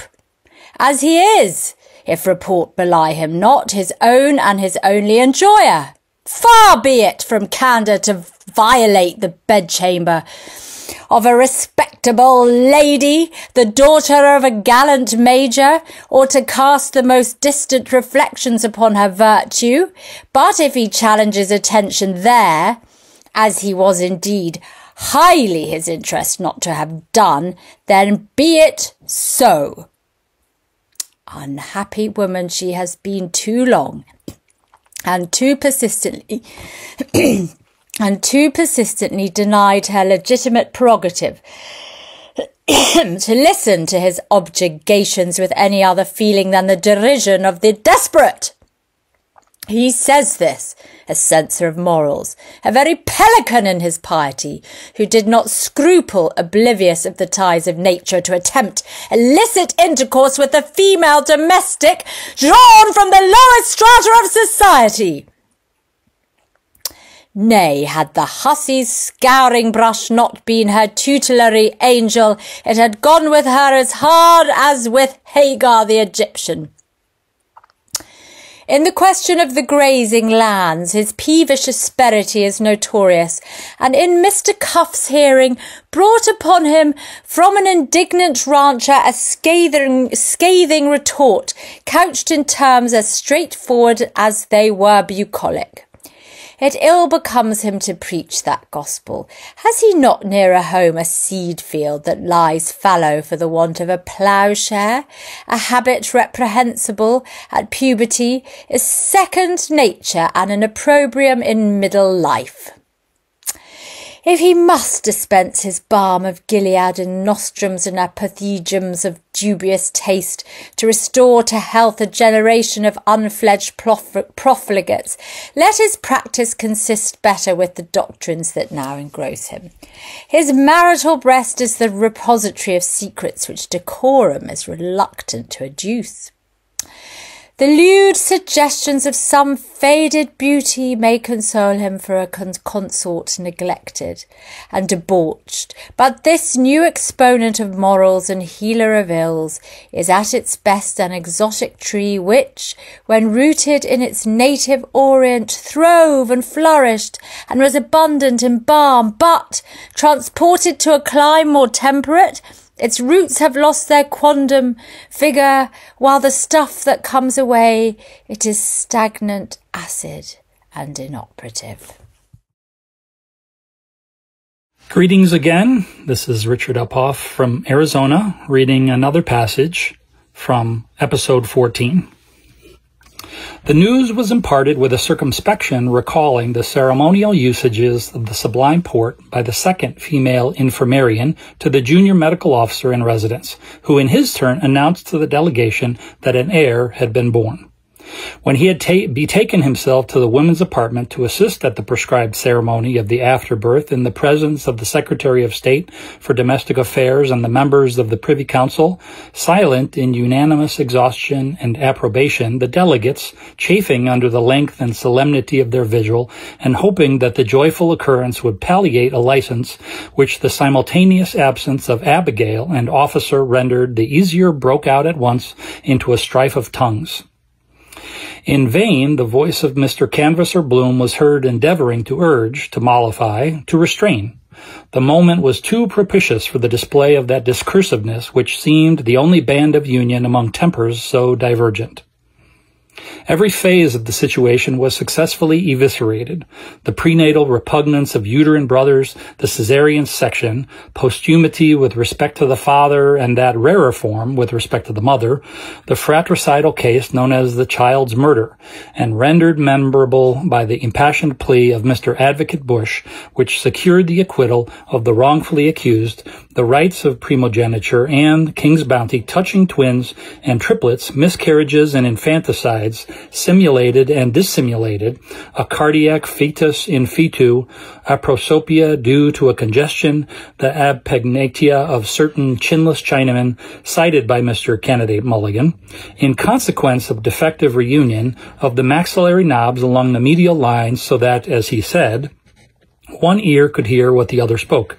The benefits of anesthesia or twilight sleep, the prolongation of labor pains in advanced gravidancy by reason of pressure on the vein, the premature relentment of the amniotic fluid as exemplified in the actual case, with consequent peril of sepsis to the matrix, artificial insemination by means of syringes, involution of the womb consequent upon the menopause, the problem of the perpetration of the species in the case of females impregnant by delinquent rape, that distressing manner of delivery called the Brandenburger's Stutzgeburt, the recorded instances of multigeminal twinkled and the monstrous births conceived during the catamenic period, or of consanguineous parents, in a word, all the cases of human nativity which Aristotle has classified in his masterpiece with chromolithographic illustrations. The gravest problems of obstetrics and forensic medicine were examined with as much animation as the most popular beliefs on the state of pregnancy, such as the forbidding to a gravid woman to step over a country stile lest, by her movement, the navel cord should strangle her creature, and the injunction upon her in the event of a yearning, ardently and ineffectually entertained, to place her hand against that part of her person which long usage had consecrated as the seat of castigation. The abnormalities of hair lip, breast mole, supernumerary digits, Negro's inkle, strawberry mark, and port wine stain were alleged by one as a prima facie and natural hypothetical explanation of swine-headed. The case of Madame Griselle Stevens was not forgotten, or dog-haired infants occasionally born. The hypothesis of a plasmic memory advanced by the Caledonian envoy and worthy of the metaphysical traditions of the land he stood for, envisaged in such cases an arrest of embryonic development at some stage antecedent to the human.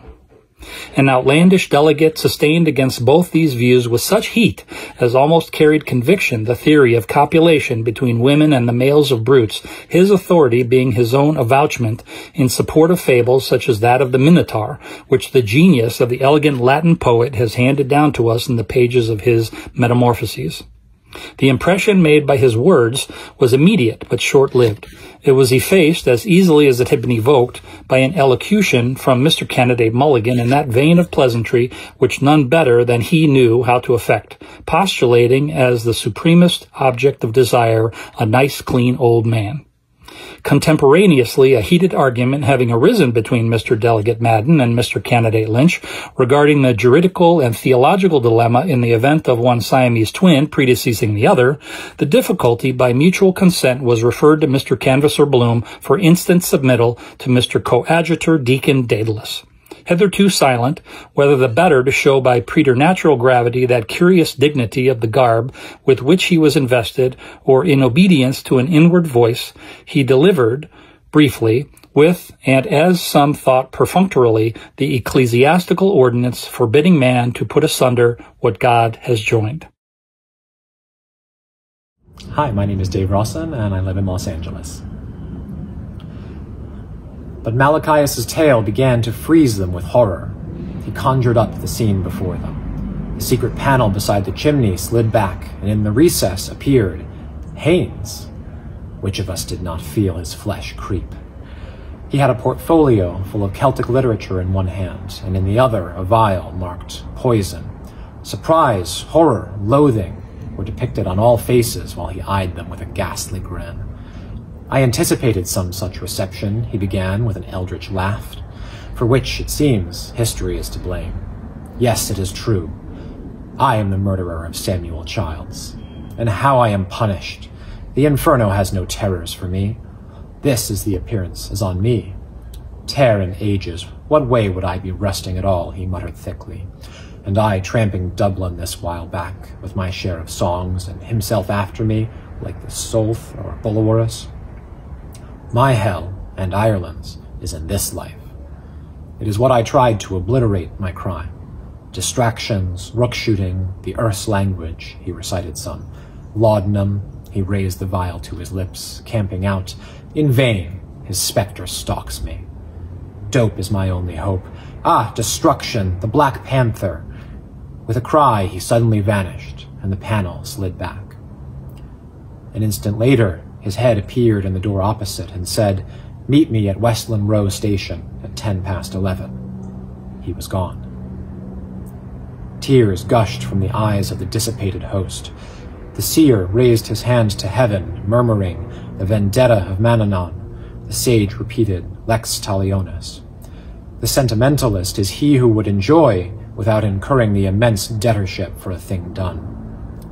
Malachias, overcome by emotion, ceased. The mystery was unveiled. Haines was the third brother. His real name was Childs. The Black Panther was, himself, the ghost of his own father. He drank drugs to obliterate. For this relief, much thanks. The lonely house by the graveyard is uninhabited. No soul will live there. The spider pitches her web in the solitude. The nocturnal rat peers from his hole. A curse is on it. It is haunted. Murderous ground. Hi, my name is Gregg Hurwitz, and I am reading from Hidden Hills, California. I have two different editions of the text here. The first is the vintage Ulysses. I took a James Joyce course in high school, Bellarmine College Prep in San Jose, and there was an entire semester class on Joyce, and we read Ulysses together as a class, which I think is required almost to get through this text with any kind of comprehension, especially if you're a high school student. And I have here the Modern Library edition that I believe was my aunt's. And she has this is in my collection of rare family books together. I'm going to be reading a section today, and I'm going to jump right in. What is the age of the soul of man, as she hath the virtue of the chameleon to change her hue in every new approach, to be gay with the merry and mournful with the downcast? So too is her age changeable as her mood. No longer is Leopold as he sits there ruminating, chewing the cud of reminiscence, that staid agent of publicity and holder of a modest substance in the funds. He is young Leopold, as in a retrospective arrangement, a mirror within a mirror, hey, presto. He beholdeth himself. That young figure of then is seen, precociously manly, walking on a nipping morning from the old house in Clambrisil Street to the high school, his book satchel on him, bandolier-wise, and in it a goodly hunk of wheaten loaf, a mother's thought.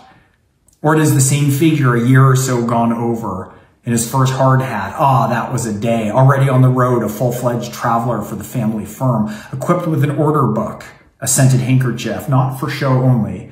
His case of bright trinket wear, alas, a thing now of the past. And a quiver full of compliant smiles for this or that half-won housewife, reckoning it out upon her fingertips, or for a budding virgin shyly acknowledging, but the heart, tell me, his studied besme. The scent, the smile, but more than these, the dark eyes and oleaginous address brought home at duskfall many a commission to the head of the firm seated with Jacob's pipe, after like labors. And the paternal ingle, a meal of noodles, you may be sure, is a heating. Reading through round, horned spectacles some paper from the Europe of a month before. But hey, presto, the mirror's breathed on, and the young knight-errant recedes, shrivels to a tiny speck within the mist. Now he is himself paternal, and these about him might be his sons. Who can say? The wise father knows his only child. He thinks of a drizzling night in Hatch Street, hard by the bonded stores there, the first. Together, she's a poor waif, a child of shame, yours and mine and of all, for a bare shilling and her luck penny. Together they hear the heavy tread of the watch as two rain-caped shadows pass the New Royal University. Bridie Kelly, he'll never forget the name, ever remember the night, first night, the bride night. They are entwined in nethermost darkness, the willer with the will, that in an instant, fiat, light shall flood the world. Did heart leap to heart? Nay, fair reader, in a breath 'twas done. But hold, back, it must not be. In terror the poor girl flees away through the murk. She is the bride of darkness, a daughter of night. She dare not bear the sunny golden babe of day. No, Leopold, name and memory solace thee not. That youthful illusion of thy strength was taken from thee, and in vain. No son of thy loins is by thee. There is none now to be for Leopold, what Leopold was for Rudolph. Hi, I'm Steve Schmidt. I'm a writer. I live in Brooklyn. I have my old, very dog-eared collegiate copy of Ulysses with a number of many on the inside and inside front and back covers, vocabulary words that I did not understand at the time, and many of which I still don't understand. Okay, here we go. However, as a matter of fact, though, the preposterous surmise about him being in some description of a doldrums or other, or mesmerized, which was entirely due to a misconception of the shallowest character, was not the case at all. The individual whose visual organs, while the above was going on, were at this juncture commencing to exhibit symptoms of animation, was as astute, if not astuter, than any man living, and anybody that conjectured the contrary would have found themselves pretty speedily in the wrong shop. During the past 4 minutes or thereabouts, he had been staring hard at a certain amount of #1 Bass bottled by Messrs. Bass and Company at Burton-on-Trent, which happened to be situated amongst a lot of others right opposite to where he was, and which was certainly calculated to attract anyone's remark on account of its scarlet appearance.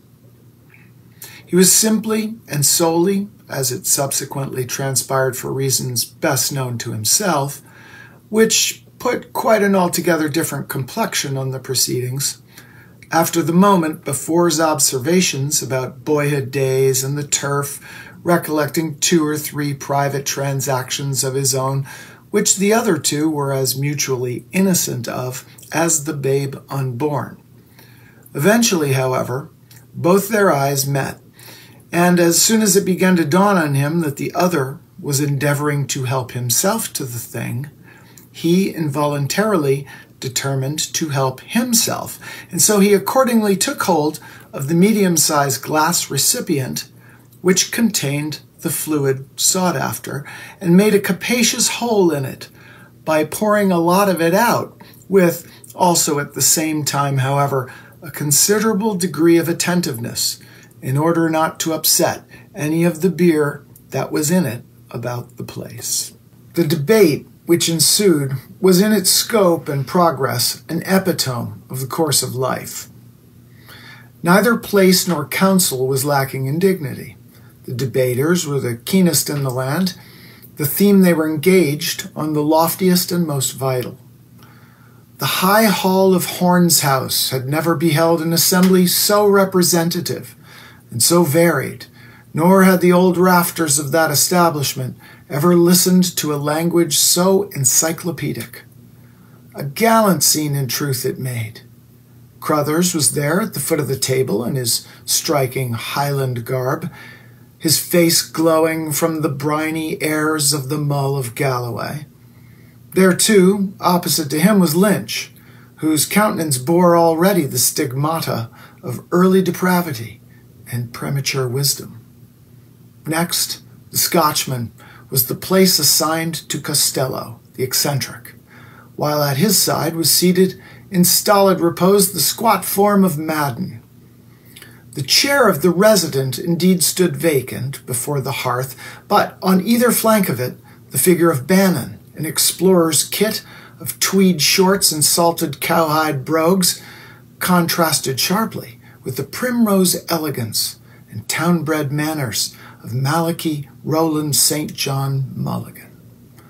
Lastly, at the head of the board was the young poet, who found a refuge from his labors of pedagogy and metaphysical inquisition in the convivial atmosphere of Socratic discussion, while to right and left of him were accommodated the flippant prognosticator, fresh from the hippodrome, and that vigilant wanderer, soiled by the dust of travel and combat, and stained by the mire of an indelible dishonor, but from whose steadfast and constant heart no lure or peril or threat or degradation could ever efface the image of that voluptuous loveliness which the inspired pencil of Lafayette has limned for ages yet to come.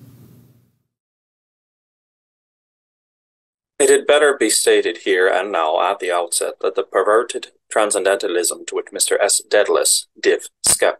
Contentions would appear to prove him pretty badly addicted, runs directly counter to accepted scientific methods.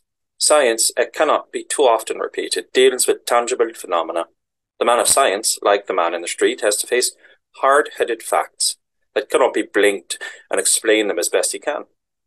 There may be, it is true, some questions which science cannot answer at present, such as the first problem submitted by Mr. L. Bloom, Pope Canv, regarding the future determination of sex.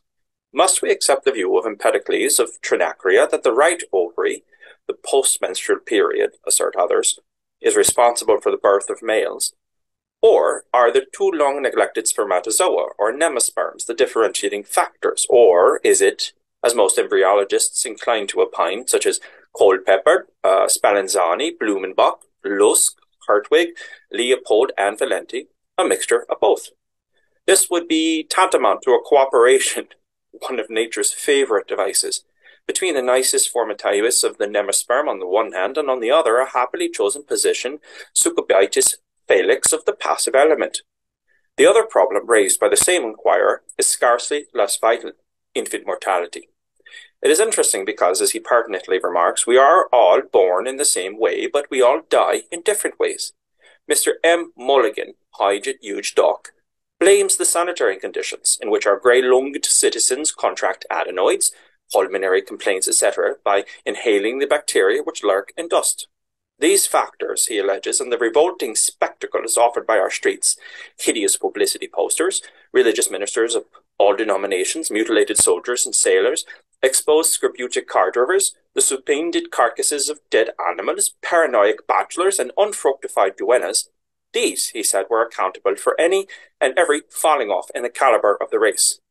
Calipadia, he prophesied, would soon be generally adopted, and all the graces of life, genuinely good music, agreeable literature, light philosophy, instructive pictures, plaster-cast reproductions of the classical statues such as Venus and Apollo, artistic coloured photographs of prize babies, all these little attentions would enable ladies who were in a particular condition to pass the intervening months in a most enjoyable manner.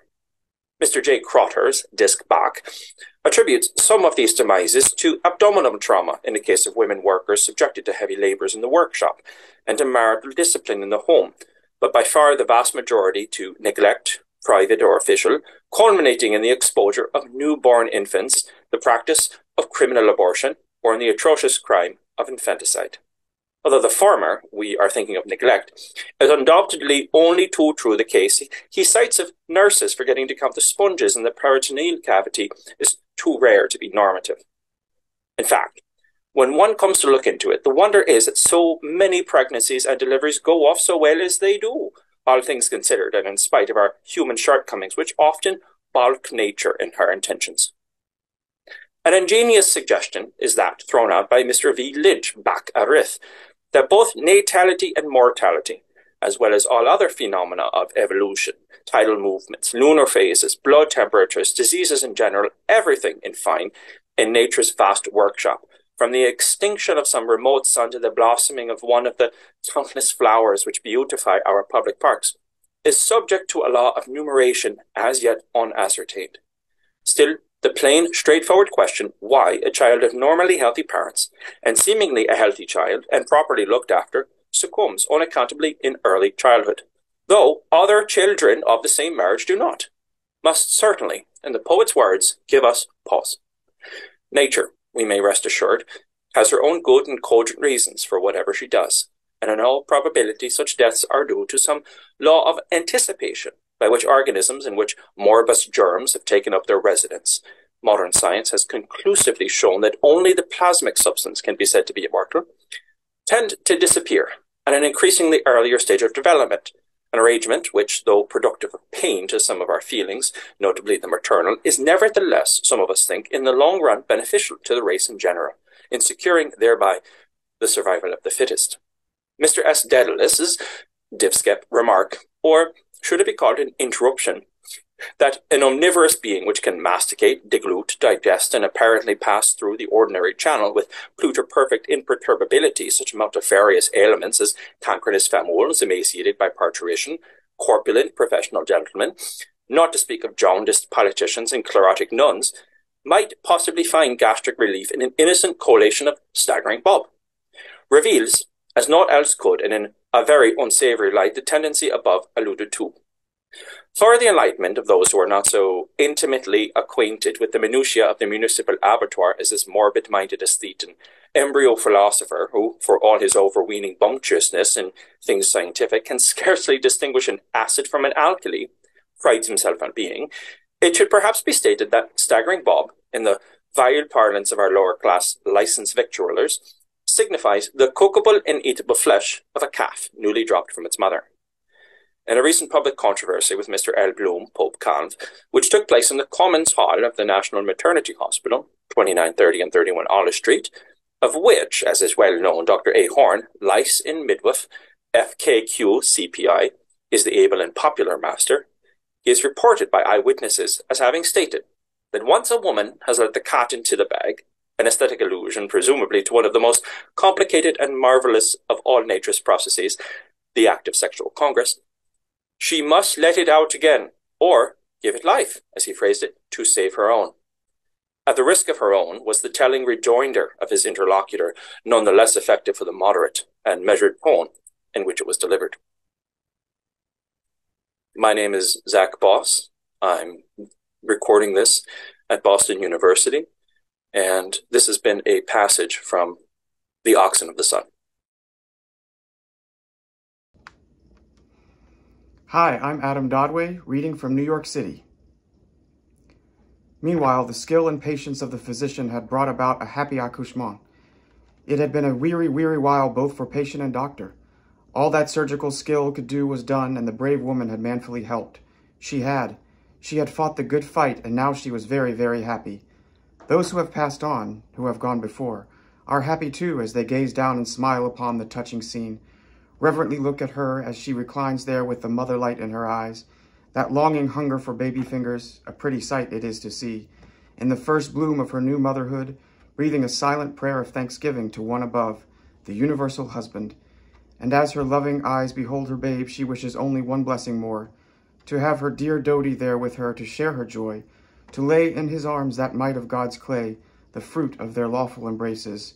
He is older now, you and I may whisper it, and a trifle stooped in the shoulders, yet in the whirligig of years, a grave dignity has come to the conscientious second accountant of the Ulster Bank, College Green branch. O Dodie, loved one of old, faithful life-mate now, it may never be again that far-off time of the roses. With the old shake of her pretty head she recalls those days. God, how beautiful now across the mist of years. But their children are grouped in her imagination about the bedside, hers and his. Charlie, Mary Alice, Frederick Albert, if he had lived, Mamie, Budgie, Victoria Francis, Tom, Violet, Constance, Louisa, darling little Bobsy, called after our famous hero of the South African War, Lord Bobs of Waterford and Kandahar, and now this last pledge of their union, a Purefoy, if ever there was one, with the true Purefoy nose. Young Hopeful will be christened Mortimer Edward after the influential third cousin of Mr. Purefoy in the Treasury Remembrancer's office, Dublin Castle. And so time wags on, but Father Cronion has dealt lightly here. No, let no sigh break from that bosom, dear gentle Mina. And Dodie, knock the ashes from your pipe. The seasoned briar you still fancy with the curfew rings for you. May it be the distant day, and doubt the light whereby you read in the sacred book, for the oil too has run low, and so with a tranquil heart to bed, to rest. He knows and will call in his own good time. You too have fought the good fight and played loyally your man's part. Sir, to you my hand. Well done, thou good and faithful servant. I'm afraid. I'm afraid of Ulysses. Even though I'm a fan of James Joyce, I've never read the book. I'm also afraid my children will come in and mock me or interrupt. That happens. There are sins, or let us call them as the world calls them, evil memories, which are hidden away by man in the darkest places of the heart, but they abide there and wait. He may suffer their memory to grow dim.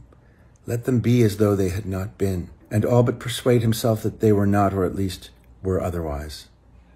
Yet a chance word will call them forth suddenly, and they will rise up to confront him in the most various circumstances. A vision, or a dream, or while timbrel and harp soothe his senses, or amid the cool silver tranquility of the evening, or at the feast at midnight, where he is now filled with wine.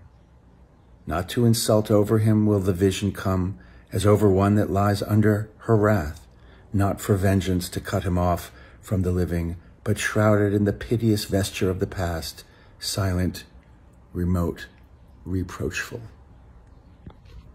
That is really the first paragraph I've ever read of Ulysses. But I feel less self-reproachful now. The stranger still regarded on the face before him a slow recession of that false calm there, imposed, as it seemed, by habit or some studied trick upon words so embittered as to accuse in their speaker an unhealthiness, a flair for the cruder things of life. A scene disengages itself in the observer's memory, evoked, it would seem, by a word of so natural a homeliness as if those days were really present there, as some thought, with their immediate pleasures. A shaven space of lawn one soft May evening, the well-remembered grove of lilacs at Roundtown, purple and white, fragrant, slender spectators of the game, but with much real interest in the pellets, as they run slowly forward over the sward or collide and stop, one by its fellow with a brief, alert shock. And yonder about that gray urn where the water moves at times in thoughtful irrigation, you saw another as fragrant sisterhood, Floey, Addie, Tiny, and their darker friend, with I know not what of arresting in her pose then, Our Lady of the Cherries. A comely brace of them pendant from an ear, bringing out the foreign warmth of the skin so daintily against the cool, ardent fruit. A lad of 4 or 5 in linsey-woolsey.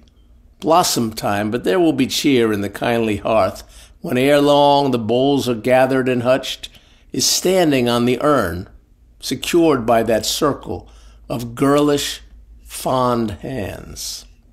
He frowns a little, just as this young man does now, with a perhaps too conscious enjoyment of danger, but must needs glance at whiles towards where his mother watches from the piazzetta, giving upon the flower close with a faint shadow of remoteness or of reproach. Alice verganglich in her glad look. I'm Alison Leslie Gold, an author of nonfiction and fiction.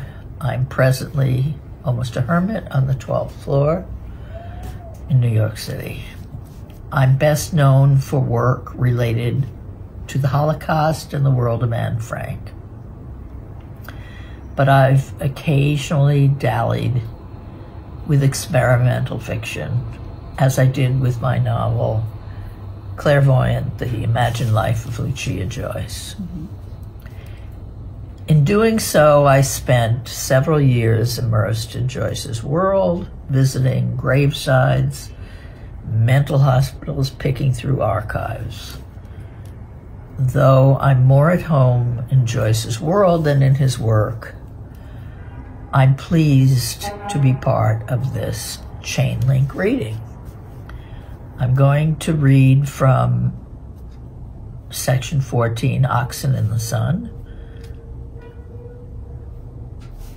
This is my modern library edition from 1961, but the text is the 1934 text that's been corrected and reset. Okay.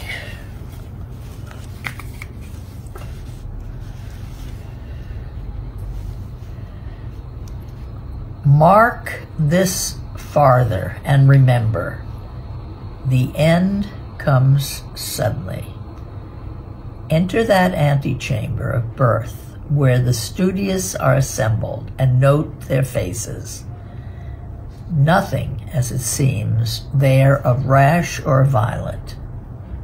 Quietude of custody, rather, befitting their station in that house. The vigilant watch of shepherds and of angels about a crib in Bethlehem, of Judah long ago. But, as before, the lightning, the serried storm clouds, heavy with preponderant excess of moisture, in swollen masses turgidly distended, compass earth and sky in one vast slumber, impending above parched field and drowsy oxen, and blighted growth of shrub and verdure, till an instant a flash rives their centers, and with the reverberation of the thunder, the cloud burst pours its torrent. So and not otherwise was the transformation, violent and instantaneous, upon the utterance of the word.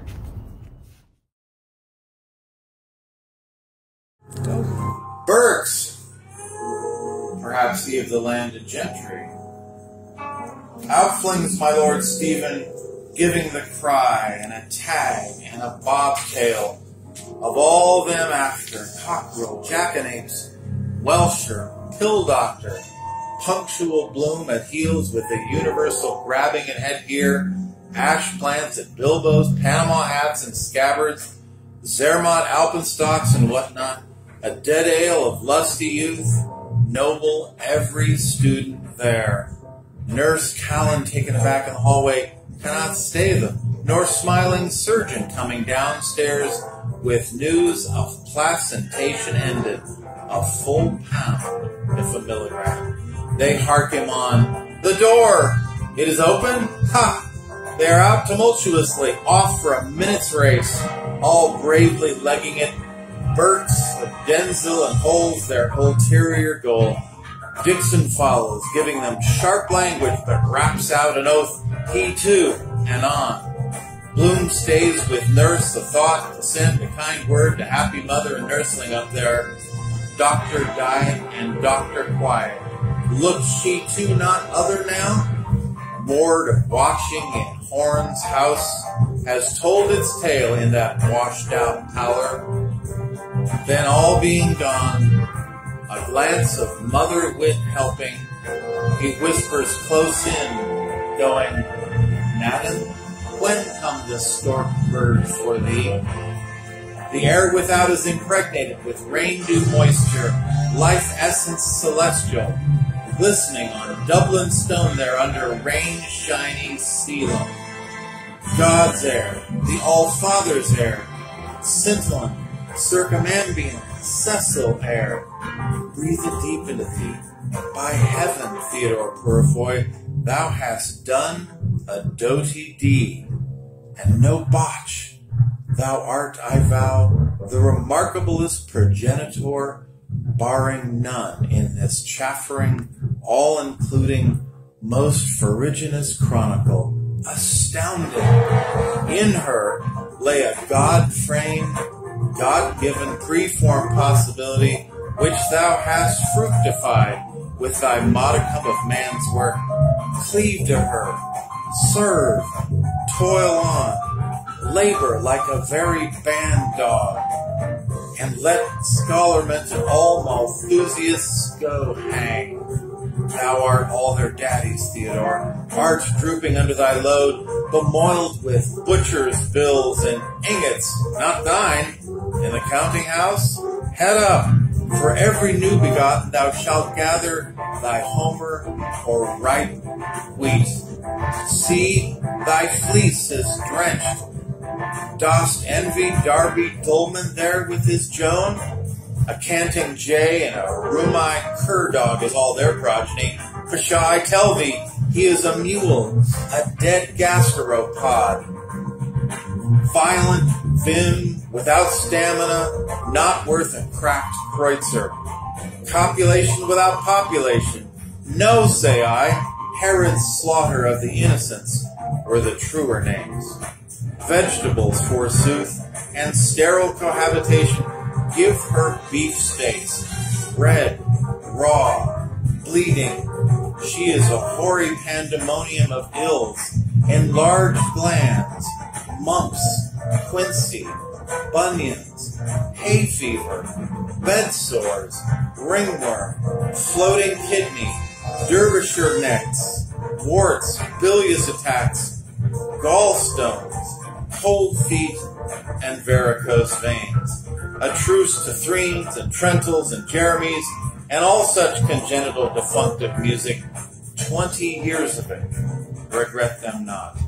With thee it was not as with many that will, and would, and wait, and never do.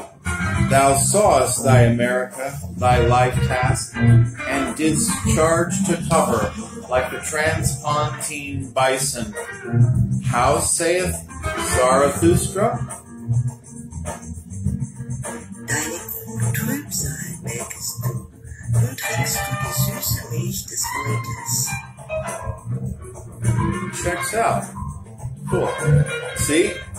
It disclosed for thee in abundance. Drink, man, an udderful. Mother's milk, Purifoy, the milk of human kin. Milk, too, of those burgeoning stars overhead. Rutland in thin rain vapor. Punch milk, such as those rioters will quaff in their Guzzlington. Milk of madness, the honey milk of Canaan's land. Thy cow's dug was rough? What? Aye, but her milk is hot. Her milk is sweet. Her milk is fattening. No dollop this, but thick, rich, bonny clabber. To her, old patriarch, ha! Per diem, Hartulium, et per tundum nunc est bibendum. And now for a note on some of the terms. I probably didn't catch a reference to coelom, but the coelom is the main body cavity in most animals, and its position inside the body to surround and contain the digestive tract and other organs. In some animals, it's lined with mesothelium. In some animals, it is lies with mesothelium. In other animals, such as mollusks, it remains undifferentiated. In the past, for practical purposes, coelom characteristics have been used to classify bilaterian animal phyla into informal groups. See this handy chart? In other words, this has been a doughty deed, but yet not one that has been done dirt cheap. Eh? You probably didn't realize that Ulysses was so full of precious bodily fluids. Thank you. Hi there, I'm Dominic West, and I'm going to attempt section 32 of Oxen of the Sun from Ulysses, which I did study many, many years ago at Trinity College, Dublin, but I can't remember much. All off for a buster, Armstrong, hollering down the street? Bona fides. Where you slept last night? Timothy of the battered naggin, like old Billio, any brollies or gumboots in the family? Where the Henry Neville sawbones and old Clo? Sorrow one of me knows. Hurrah there, Dix, forward the ribbon counter. Where's Punch? All serene, Jay. Look at Jay, look at the... All serene. Jay, look at the drunken minister coming out of the maternity hospital.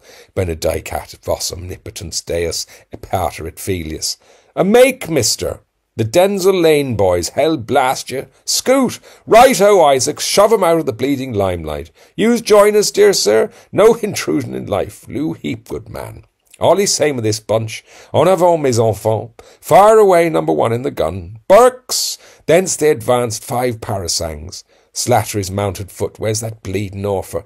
Parson Steve, apostate's creed? No, no, Mulligan. Abaft there, shove ahead. Keep a watch on the clock. Chucking out time, Mully. What's on you? Ma mère ma mariée, British Beatitudes. Retamplin digity boom boom. Eyes have it to be printed and bound at the Druiden press by 2 designing females. Calf covers of Pissenden green. Last word in arch shades. Most beautiful book come out of Ireland my time. Silentium. Get a spurt on tension. Proceed to nearest canteen and their annex liquor stores. March! Tramp, tramp, tramp the boys. Our attitudes parching. Beer, beef, business, Bibles, bulldogs, battleships, buggery and bishops. Whether on the scaffold high, beer, beef, trampled the Bibles, when for Ireland dear. Trample the tramplers, thunder, ration, keep the derned military step. We fall, bishops, booze box, halt, heave to, rugger, scrum in, no touch kicking. Wow, my tootsies, you hurt, most amazingly sorry. Query, who's a standing this here do? Proud possessor of damn all, declare misery, bet to the ropes, me nanty salty, not a red at me this week gone. Yours, mead of our fathers for the Ubermensch, ditto, 5 number 1s. You, sir, ginger cordial. Chase me, the cabby's caudal. Stimulate the caloric. Winding of his ticker. Stopped short never to go again when the old. Absinthe for me, savvy? Caramba. Have an eggnog or a prairie oyster. Enemy? Avuncula's got my timepiece. 10-2. Obligated awful. Don't mention it. Got a pectoral trauma, eh, Dix? Pos fact. Got bet be a bumblebee whenever he was settin' sleepin' in his bit garden. Digs up near the martyr. Buckled he is. Know this Donna? Yup, sartin I do. Full of a dour. See her in a dishy billy. Peels off a credit. Lovey lovekin. None of your lean kind, not much. Pull down the blind, love. 2 Ardilawns. Same here, look slippery. If you fall, don't wait to get up. 5, 7, 9. Fine. Got a prime pair of mince pies, no kid. And her take me to rest on her anchor of rum. Must be seen to be believed. Your starving eyes and your all-beplastered neck. Your starving eyes and your all-beplastered neck, you stole my heart. Oh, glue pot, sir. Spud again the rheumatiz, all poppycock, you'll excuse me saying, for the hoi polloi. I veer thee beast to girt wool. Well, Doc, back from Lapland? Your corporosity's sagaciating, okay? How's the squaws and papooses? Woman body after going on the straw. Stand and deliver. Password, there's hair. Ours the white death and the ruddy birth. Hi, spit in your own eye, boss. Mama's wire, cribbed out of Meredith. Jessified, orchidized, polychemical Jesuit. Auntie mine's writing Pa Kinch. Baddie bad Stephen lead astray. Goody good Malachi. Hurroo! Collar the leather, young'un. Round with the nappy.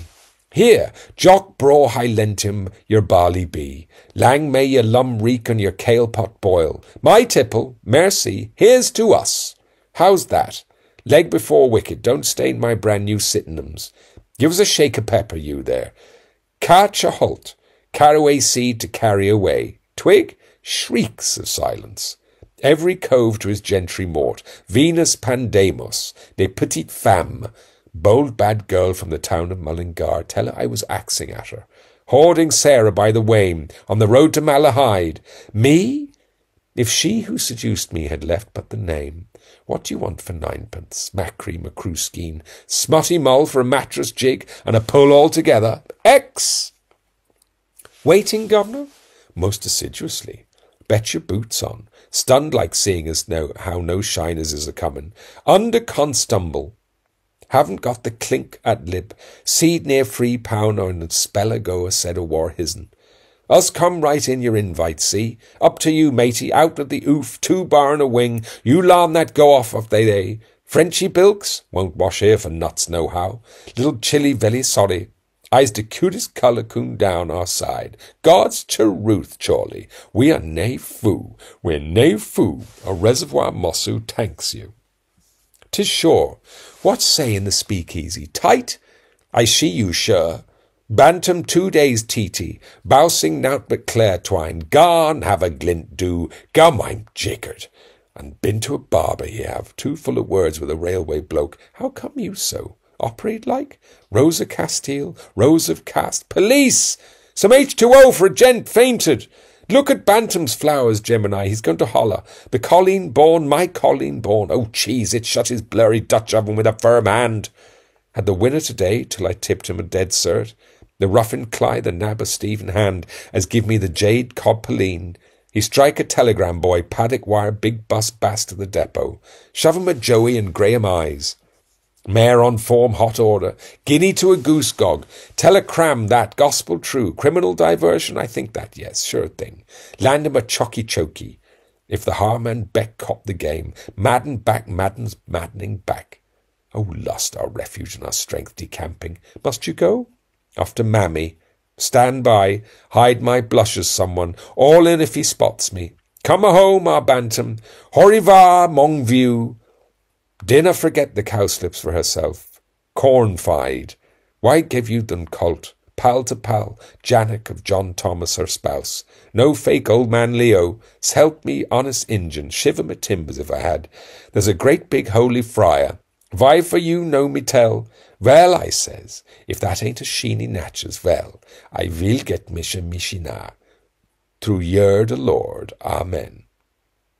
You move emotion? Steve boy, if you're going to it some, more bluggy drunkables will immensely splendiferous stand a permit one stood of most extreme poverty and one large-sized grandacious thirst to terminate one expensive inaugurated libation. Gives a breather. Landlord, have you good wine, Staboo? Hoots, mon, we drap de prix, cut and come again, right Boniface, absinthe the lot. Nos omnes biberemus viridum toxicum diabolus, capiat posteriori nostria.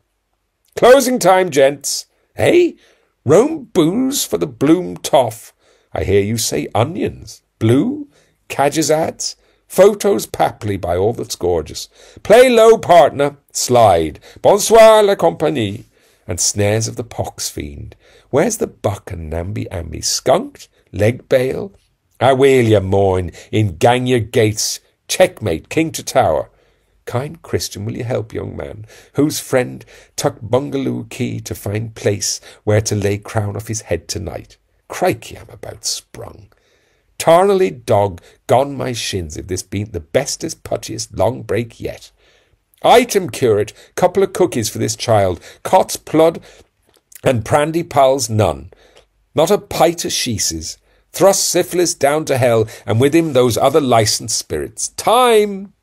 Who wander through the world, health all. À la vôtre! golly, whatten tunkets you guy in the Macintosh, dusty roads, peep at his wearables, by mighty, what's he got? Jubilee mutton? Bovril? By James, wants it real bad. D'ye ken bear socks, seedy cuss in the Richmond. Roth here, thought he had a deposit of lead in his penis. Trumpery, insanity, Bartle the bread we calls him. That, sir, was once a prosperous cit. Man all tattered and torn that married a maiden all forlorn. Slung her hooks she did. Here see lost love, walking Macintosh of Lonely Canyon, tuck and turn in, scheduled time, nix for the hornies, pardon, see him today at the Runeful, chum o' yourn passing his cheeks, ludda massy. Poor pickaninnies, thou be not be telling me dot, poor veg. Diddums, buggle, big splash, cry tears, 'cause Frying Patney was took off in a black bag. Of all the darkies, Massa Pat was vera best. I never see the like since I was born. Tiens, tiens, but is well said, that my faith, yes. Oh, get rev on a great in 1 in 9. Live axle drives a souped. Lay you 2 to 1, Jency licks 'em ruddy well hollow. Jappies, high angle fire in you. Sunk by war specials. Be worse for him, says he, nor any Russian. Time all. Time all! There's 11 of them. Get ye gone. Forward, woozy wobblers. Night, night. May Allah the excellent one your soul this night ever tremendously conserve. Your attention. We're nae the foo.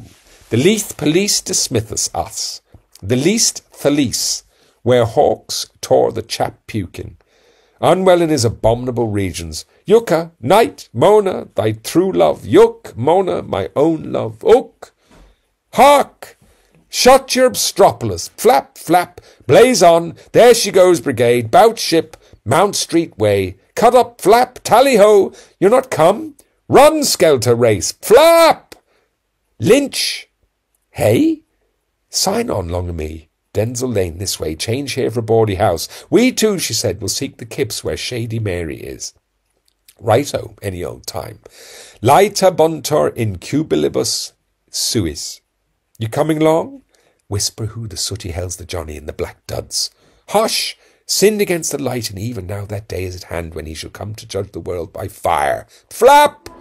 Ut implerantur scripturae. Strike up a ballad. Then out spake Medical Dick to his comrade Medical Davy. Christical, who's this excrement yellow gospeller on the Merrion Hall? Elijah's coming, washed in the blood of the Lamb. Come on, you wine-fizzling, gin-sizzling, booze-guzzling existences. Come on, you dog-gone, bull-necked, beetle-browed, hog-jowled, peanut-brained, weaselly-eyed, 4 flushes, false alarms, and excess baggage. Come on, you triple extract of infamy. Alexander J. Christ Dowie, that's yanked to glory, most half this planet from Frisco Beach to Vladivostok. The deity ain't no nickel-dime bum show. I put it to you that he's on the square and a corking fine business proposition. He's the grandest thing yet, and don't you forget it. Shout salvation in King Jesus. You'll need to rise precious early, you sinner there, if you want to diddle the almighty God. Flap! Not half. He's got a cough mixture with a punch in it for you, my friend, in his back pocket. Just you try it on. We hope you enjoyed listening to this episode of The Colophon and our Centennial reading of Ulysses from Thornwillow Press. Be sure to subscribe to us wherever you get your podcasts, and please consider supporting us by visiting our website, www.thornwillow.com. Your help makes this and all our endeavors possible.